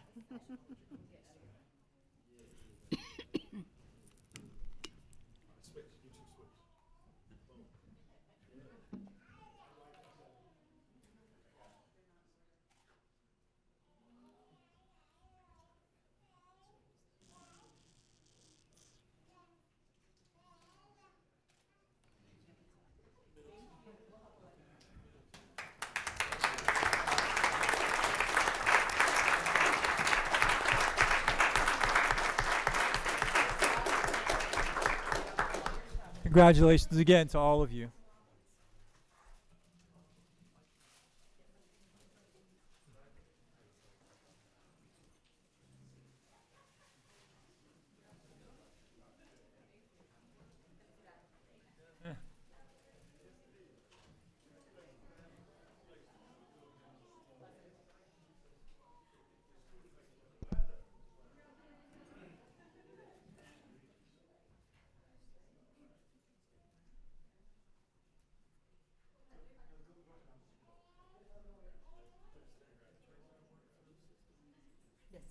Okay, let's say. I was thinking, That could be are you someone you asking could- about that? Or Well, I'm like, we need to pause him out. We didn't do bad. He practiced that. I was gonna say, I wonder how long he practiced that.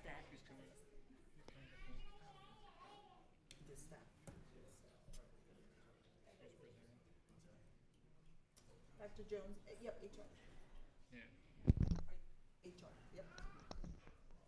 David. David. Yeah. Shimizu. David.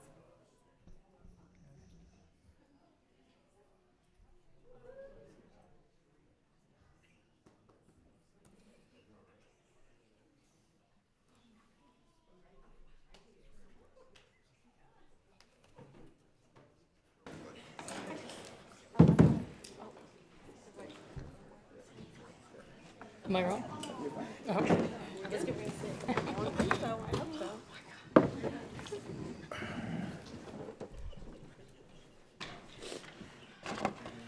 Good evening.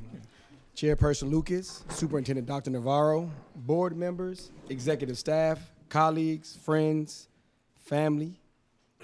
My name is David Shimizu from the Office of Human Resources, and today we will be acknowledging 5 exemplary employees. Mr. John Harrison, a people personnel worker from Maurice McDonough High School. Ms. Julie Snavely, physical education teacher from Milton Summers. Ms. Michelle Fox, an instructional specialist from Gale-Bailey Elementary. Ms. Mary Bucky, attendance secretary from Mary Matula Elementary. And Ms. Jennifer Toon, a learning resource teacher from Arthur Middleton. To speak on behalf of Mr. Harrison, we have the principal from McDonough, Mr. Darnell Lewis Russell.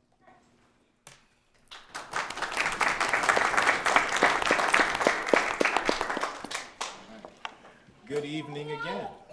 My name is Darnell Russell, and I'm the principal of Maurice J. McDonough High School. I am recognizing Mr. John Harrison as an exemplary employee for this school year. This has been some time coming. Mr. Harrison has been a CCPS employee for over 25 years, 9 of which have been at Maurice J. McDonough High School as a pupil personnel worker. Mr. Harrison is a consummate professional that is dedicated to the overall success of the school. He is proactive in every capacity. He uses his numerous experiences as a vice principal and personnel specialist to the advantage of his work. Families and students alike feel comfortable going directly to Mr. Harrison with any concerns. Ms. Coates, our principal secretary, wrote that Mr. Harrison has a heart of gold. He makes sure that students have access to many community resources. He is a source of inspiration and encouragement to other employees. In addition to being a fantastic pupil personnel worker, Mr. Harrison has been known to be the voice of McDonough. He is always a working person at our athletic events, announcing games, and a familiar voice to our overall community. Mr. Harrison does all of this by remaining humble, and he seeks no recognition. He didn't want to do this. For all these reasons, John Harrison is more than worthy for this exemplary employee recognition. On behalf of the McDonough staff and community, I say congratulations, Mr. Harrison.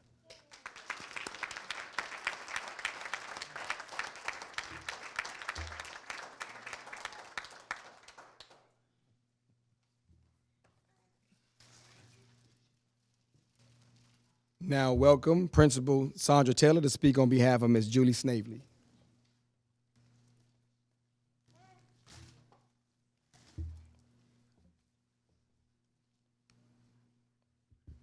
Good afternoon. Again, I'm Sandra Taylor, proud principal of Milton Summers Middle School, and I have the honor of presenting our exemplary employee. Miss Julie Snavely is a critical member of our physical education department and related arts team. She has been a dedicated PE teacher in Charles County Public Schools for 20 years, exclusively at Summers. Ms. Snavely has served as department chair for several years. She dedicated much of her time to developing our youth athletically by volunteering to be the Summers archery coach since 2014.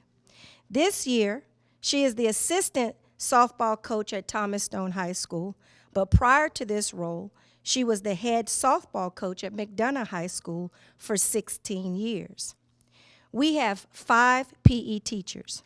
3 of them are females, and the other 2 are males. 2 of the 3 female teachers were out on maternity leave. They actually are here today. And so Miss Snavely had to manage the girls' locker room by herself. She took the initiative to create long-term plans to give to the long-term substitute filling one of the vacancies, and then developed weekly lessons to give to the daily substitute covering for the other vacancy. I know she was happier than the administrator overseeing subs when one of them returned.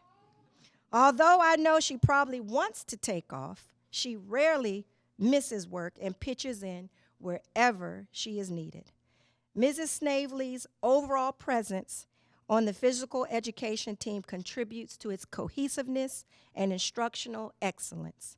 She personifies all of the characteristics of an outstanding educator, and so it is with great Seahawk pride that I present to you our 21-22 exemplary employee, Ms. Julie Snavely.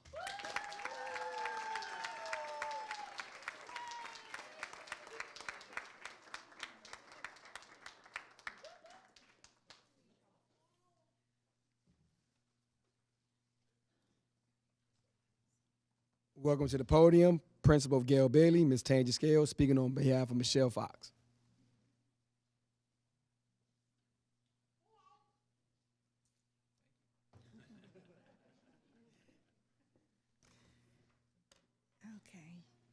Good afternoon again. I am Tangi Scales, proud principal of Gale-Bailey Elementary School. Should I say it again? The best elementary school in Charles County. Oh, I didn't get to the roar yet. It is with great pleasure that the Michelle Fox is the Gale-Bailey Exemplary Employee of the Year. I have known Ms. Fox for many years, and I'm so happy to have her at Gale-Bailey as the math instructional specialist. Let me be clear, this is no ordinary math specialist. I find her to be passionate, data-driven, reflective, highly knowledgeable about the math curriculum and the Maryland College and Career Ready standards. She is self-motivated, gifted, creative, and very helpful. Mrs. Fox's ability to differentiate instruction and articulate mathematics on all levels is top-notch. She can employ various strategies in her teaching that allow all students and staff to be engaged in learning. She also modifies, decomposes lessons while keeping the rigor. Further, she is also our Going for the Gold ELO program coordinator. Ms. Fox has hosted and facilitated several parent-student math nights through the years to ensure that parents have the opportunity to ask questions and that students receive reinforced practice with math manipulatives. Ms. Fox, dedicated educator in all of the above, is willing to implement and facilitate new knowledge from professional development opportunities like illustrative math and formative assessment for Maryland educators, and that's her baby. In her delivery to staff, parents, and scholars, she is optimal. Michelle incorporates household items that double as manipulatives while still engaging in new technology. When she has created a lesson, she often says that the learning is going to be hot. She is very thorough and uses formative assessment while ensuring that all learning styles are being addressed. She is currently facilitating new teachers through FAME and a PLC on formative assessment for feedback. While teaching basic math skills, students learn to think, problem solve, and work as a team. I love that she teaches her students to reflect with a growth mindset. Mrs. Fox ensures that every teacher at Gale-Bailey is equipped in ensuring that every student is successful. Mrs. Fox duplicates herself daily by providing support on every level, modeling lessons, leading programs, and tutoring small groups. She did all of this and was a teacher for half the year as well in first grade math class. And without a doubt, she is the kind of educator that will continue to motivate our children and move Gale-Bailey to the next level. For this, Michelle, let me say it again, for this, the Michelle Fox is more than worthy of this acknowledgement.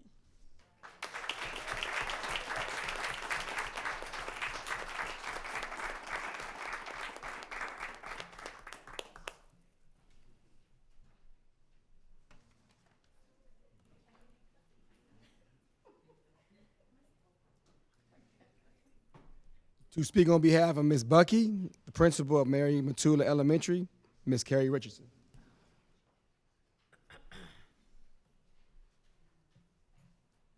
Good afternoon again. I'm Carrie Richardson, the principal at Matula Elementary.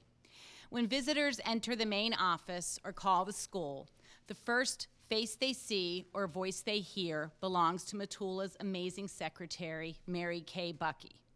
Known as Kay, or Miss K, she arrives to school each day with a smile on her face and a pleasant greeting to all. She goes above and beyond to assist students, parents, and staff in order to make their day a bit smoother and a bit brighter. This has never been so evident as during the past 2 years. In addition to successfully completing her daily job responsibilities, Kay assisted families with accessing Synergy and online learning, troubleshooting technology issues, directing families to teachers' LMS pages, and helping to monitor Matula's COVID tracking sheet with an emphasis on accurate student attendance.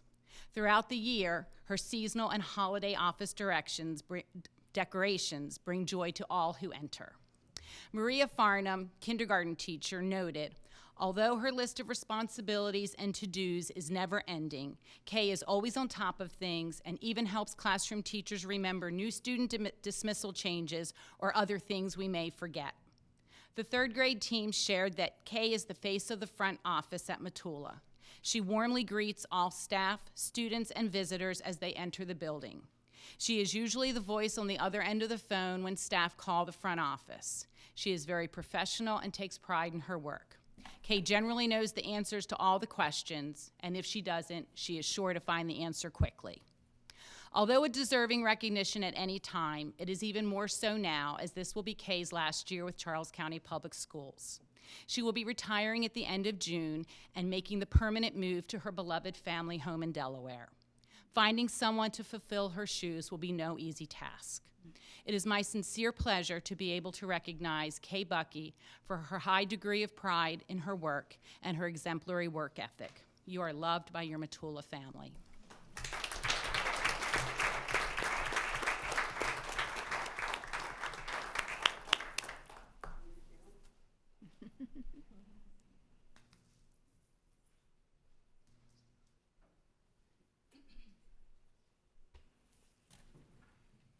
And to speak on behalf of Ms. Toon, principal of Arthur Middleton Elementary, Benjamin Harrington. Good evening again. I'm Ben Harrington, the proud principal of Arthur Middleton, the best school in Charles County. We are owls, and owls make an obnoxious sound, so we'll leave that be.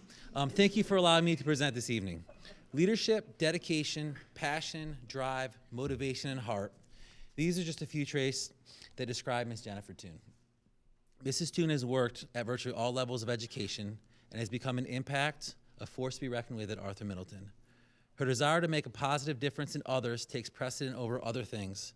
I've tried to find the job description for Mrs. Toon, who is our learning resource teacher.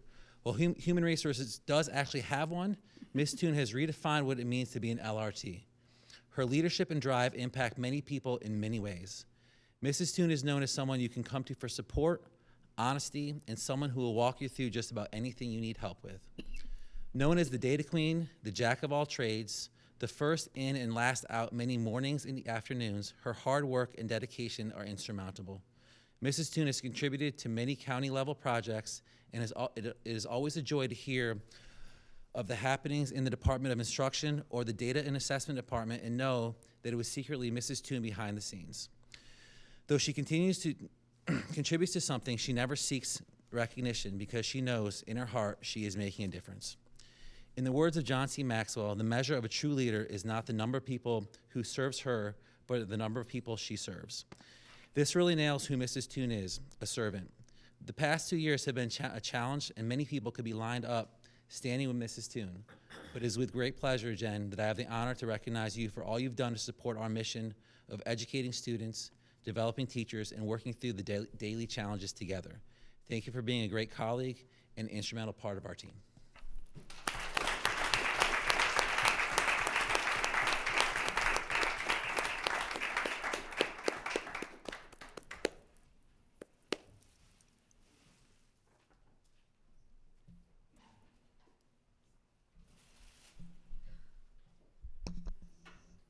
On behalf of the board, I just want to say thank you very much for your service and commitment to Charles County Public Schools.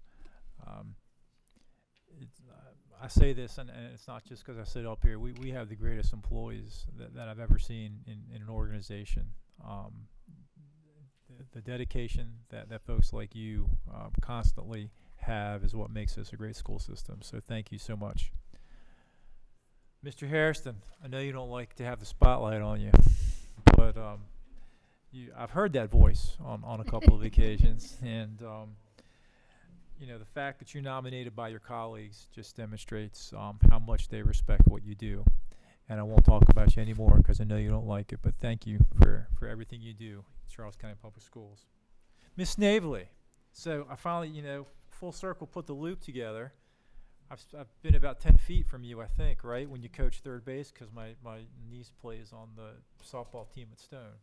So funny how that works. But and you were probably at Summers when my son was there. Yes, I was. It was. So and in your write-up and in the speech, it said you're an outstanding example for folks. And again, no higher accolade than that. And thank you for everything that you've done for Charles County Public Schools. Ms. Fox, you like math, and math was my favorite subject when I was younger, and I really appreciate that. And it was mentioned a little bit. I don't think your principal cued in too much, but you do a cooking class for young people, and you integrate some math in there. So you can talk about that in a second, but I want to hear some more about that. Okay. Thank you so much. Ms. Bucky,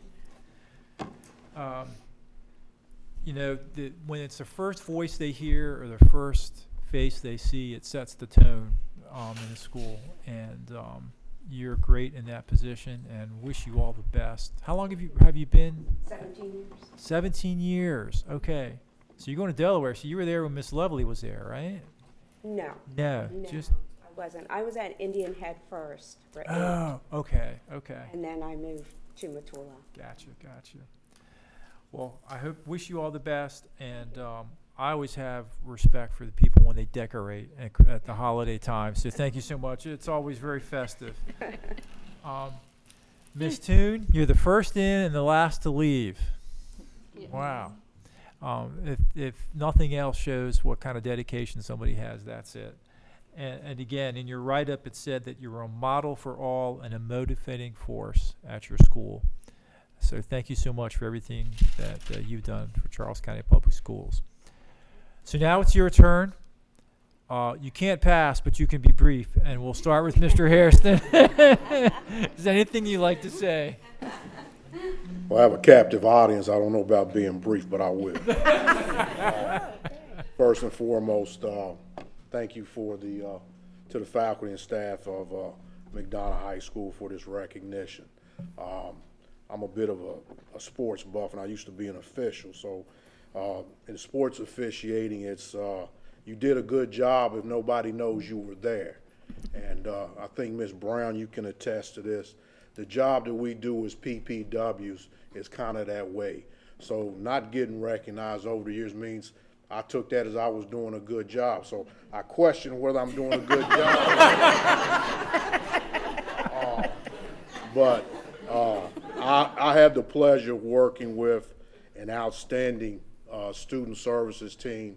I'm fortunate enough to be recognized, and I got to try on a whole lot of jobs before I found the one that I think is the very best one in the school system. This is probably the most fulfilling job that I've had other than being a coach. So to the Board of Education, thank you, and hopefully y'all let me stick around a few more years. As long as you would like, sir. Ms. Snavely.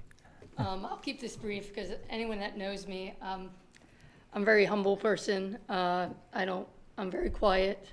I don't really like the spotlight, but I would like to thank my administration, Ms. Taylor, my colleagues, for this recognition. I'm truly honored, blessed, so thank you. Thank you very much. Ms. Fox? Hi. Hello, school board members. I'm Dr. Navarro, colleagues, families, and friends. Just have a few words. First, I would like to thank Mrs. Scales and the entire Gale-Bailey Elementary School staff and community for recognizing me in this manner. It is greatly appreciated, and it means more than they can possibly know. I would also like to thank my entire family for always supporting me, starting with my mom.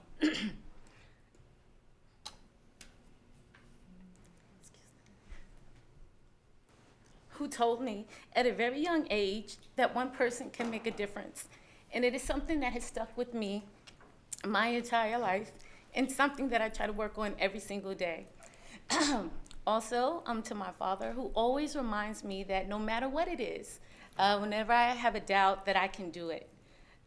To my husband, Michael, who listens to all the stories, ideas,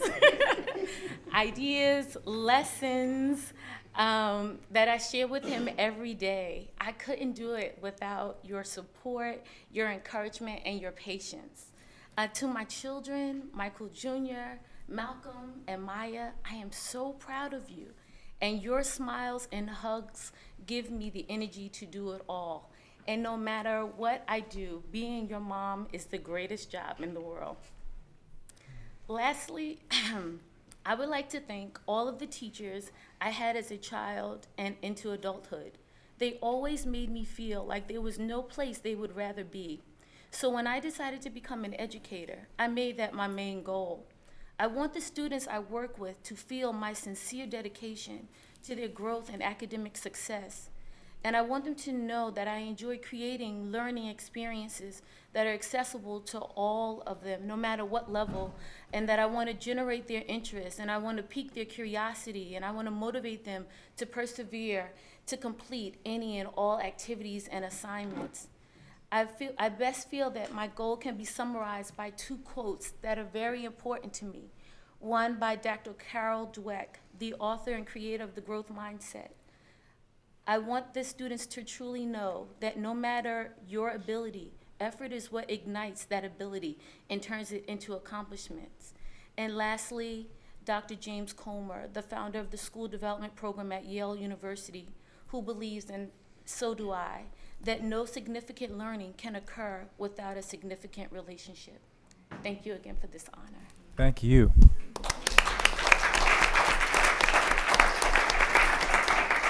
Ms. Puckey.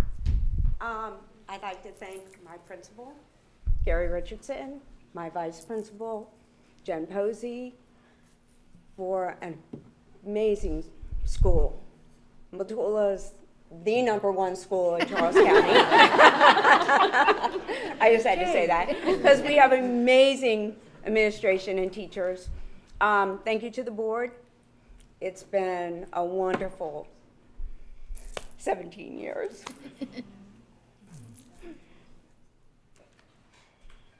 Sorry. That's It's okay. gonna be hard. It's gonna be hard to leave, but I'm needed on the other side of the bridge. So, that's all. Thank you very much. Thank you.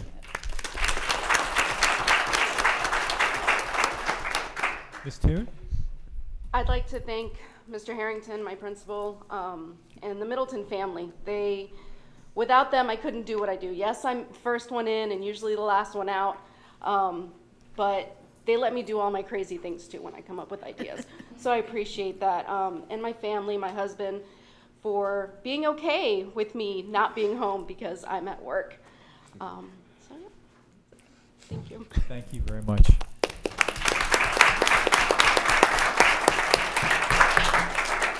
And now we have a couple of things for you, and we're going to take a picture. So, who's first? Ms. Battle Lockhart.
You all come up so we can have a group picture. Thank you.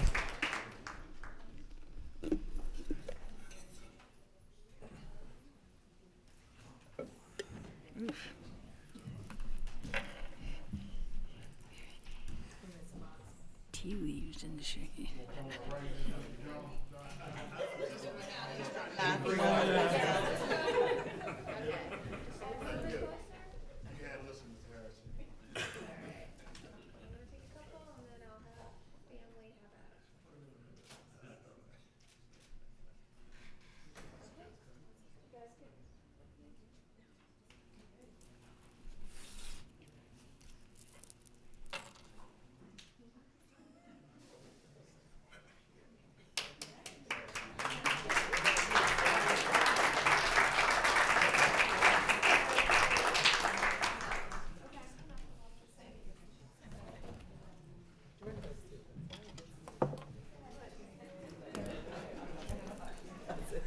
Congratulations again to all of you. We will now be on break until 6 o'clock.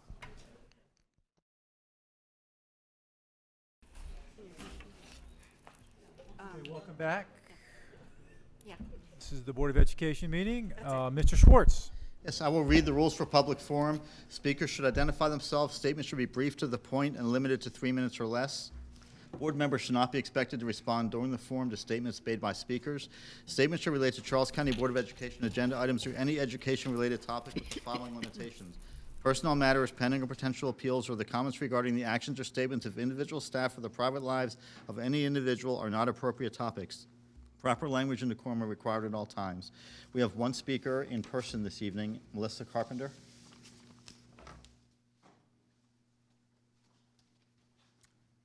Good evening. My name is Melissa Carpenter, and I'm a lifelong resident of Charles County, a graduate of CCPS, as well as a teacher here, and once again here to share from the viewpoint of a teacher. I was greatly interested to see that on tonight's agenda was the school climate, and I waited patiently for the presentation to be posted. And while it's great to see that 84% of our students have not received a referral this year, what are we doing about the 16%? That are taking up so much, that need so many resources and time?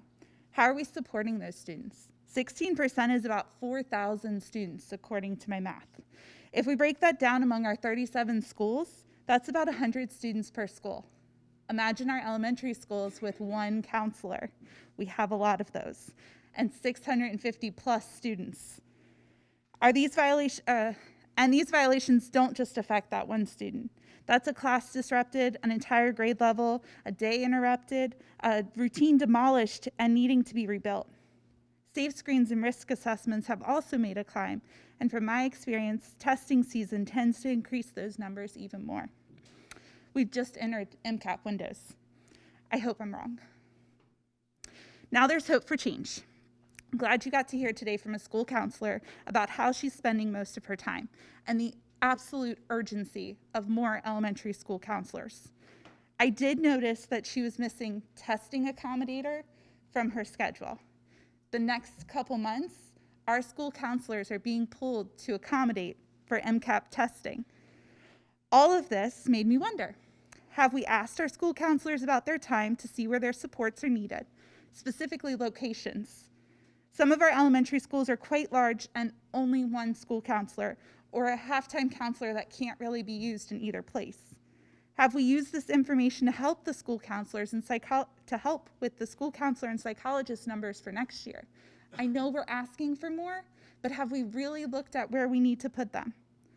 Our schools are in crisis and have been for months. I would argue even pre-pandemic. We have a chance to end the year strong and to set up for next year, or we can keep doing the same things and ignore the need to strategically orient our students back to school, something that's been needed all year, but instead curriculum was rushed and growth demanded. Our students need us to get this right this time. As I've said before, I hope this starts the conversation with teachers and all of our educators in our buildings and not about us. That was our only speaker.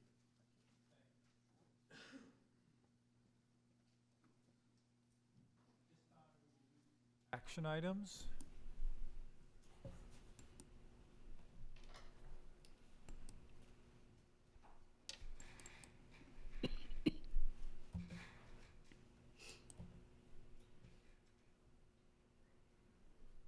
Sorry, just needed to pull up. So this time the chair will entertain a motion to approve the minutes from the March 8th board meeting.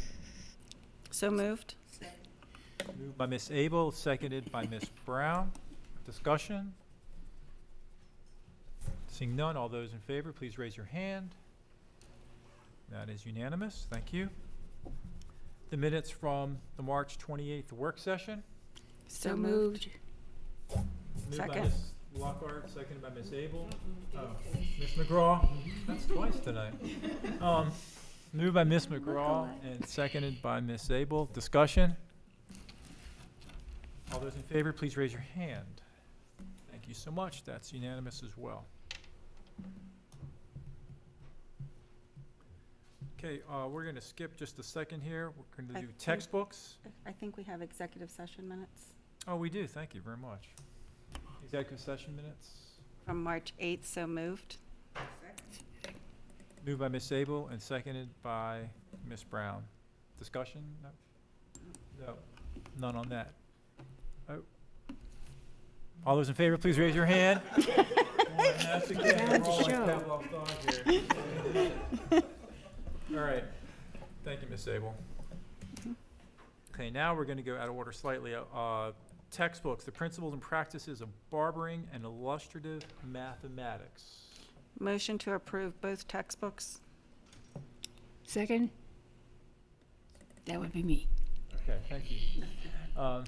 The motion's made by Ms. Abel and seconded by Ms. McGraw. Any discussion?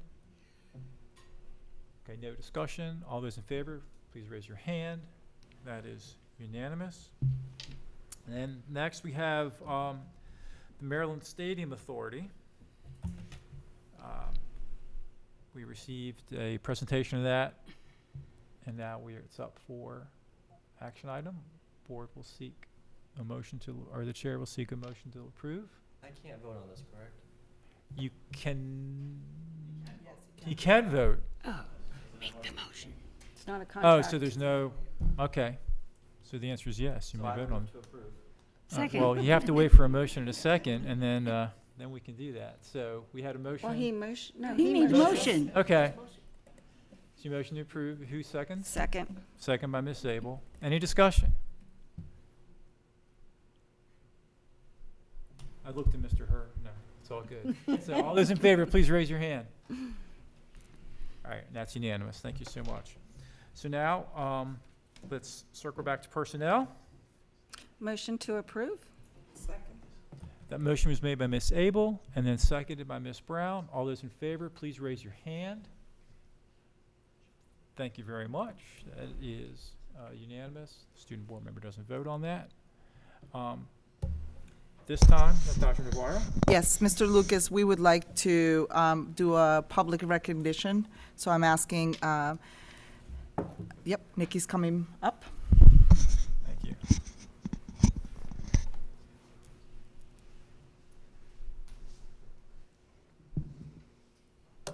Finish on a very positive note.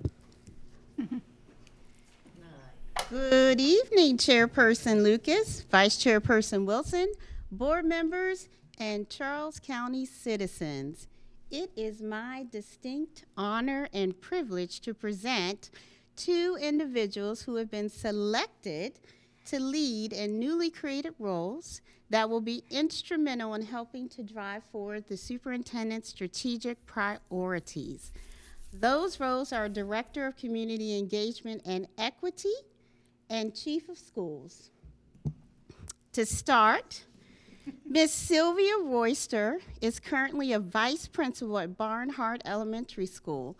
She has 9 years in instruction and 10 years in administration. She has been with Charles County Public Schools since 2019 and holds a Bachelor of Science in Elementary Education, kindergarten through 6 from the University of North Carolina at Pembroke, and a Master of School Administration, kindergarten through 12th grade from Fayetteville State University.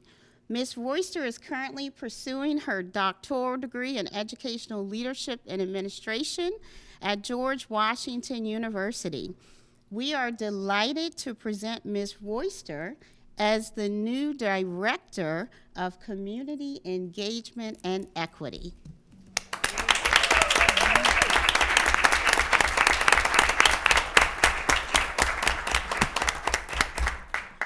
Next up is Chief of Schools, none other than Dr. Marvin L. Jones, who currently serves as Executive Director of Schools, a position he's held for the last 9 years. He has worked in the field of education for 30 years, between his positions teaching in the classroom with Prince George's County Public Schools to his school-based administrator and central office executive roles with Charles County Public Schools. Dr. Jones has spent the last 22 years with CCPS. He holds a Bachelor of Science degree in Special Education from the University of Maryland Eastern Shore, and he was just there recruiting last week. A Master of Arts in School Administration and Supervision from Bowie State University, and a Doctor of Educational Leadership from Delaware State University. We are delighted to present our new Chief of Schools, Dr. Marvin L. Jones.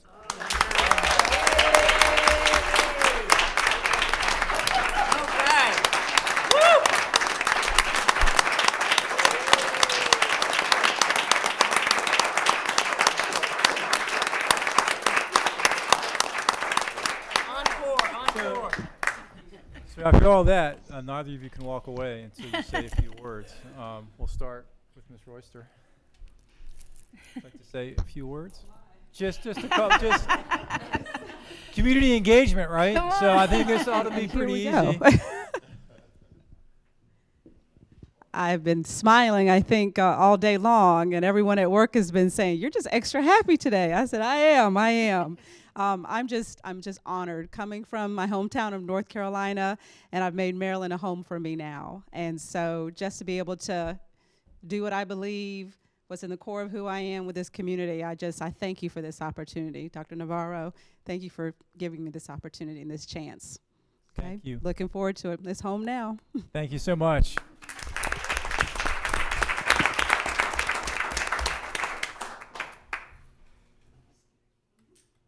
Dr. Jones. Ladies and gentlemen. No, we've been running today, and so I really have not had an opportunity even to think about remarks. But I'm going to keep my emotions together. I am humbled, honored, and super grateful, Dr. Navarro, for presenting me, board members for accepting me. I truly appreciate you all giving me this opportunity to lead at a different capacity. I'm certainly confident in my leadership skills, and I'm prepared to do it at the next level to help elevate everyone else here in CCPS and to move our superintendent's vision forward. So I look forward to that opportunity, and I'm truly grateful, again, honored and humbled, and I don't take this opportunity for granted, and I will certainly do my absolute best to make sure that you are pleased with your decision. So thank you so much. I appreciate it. Thank you. Okay.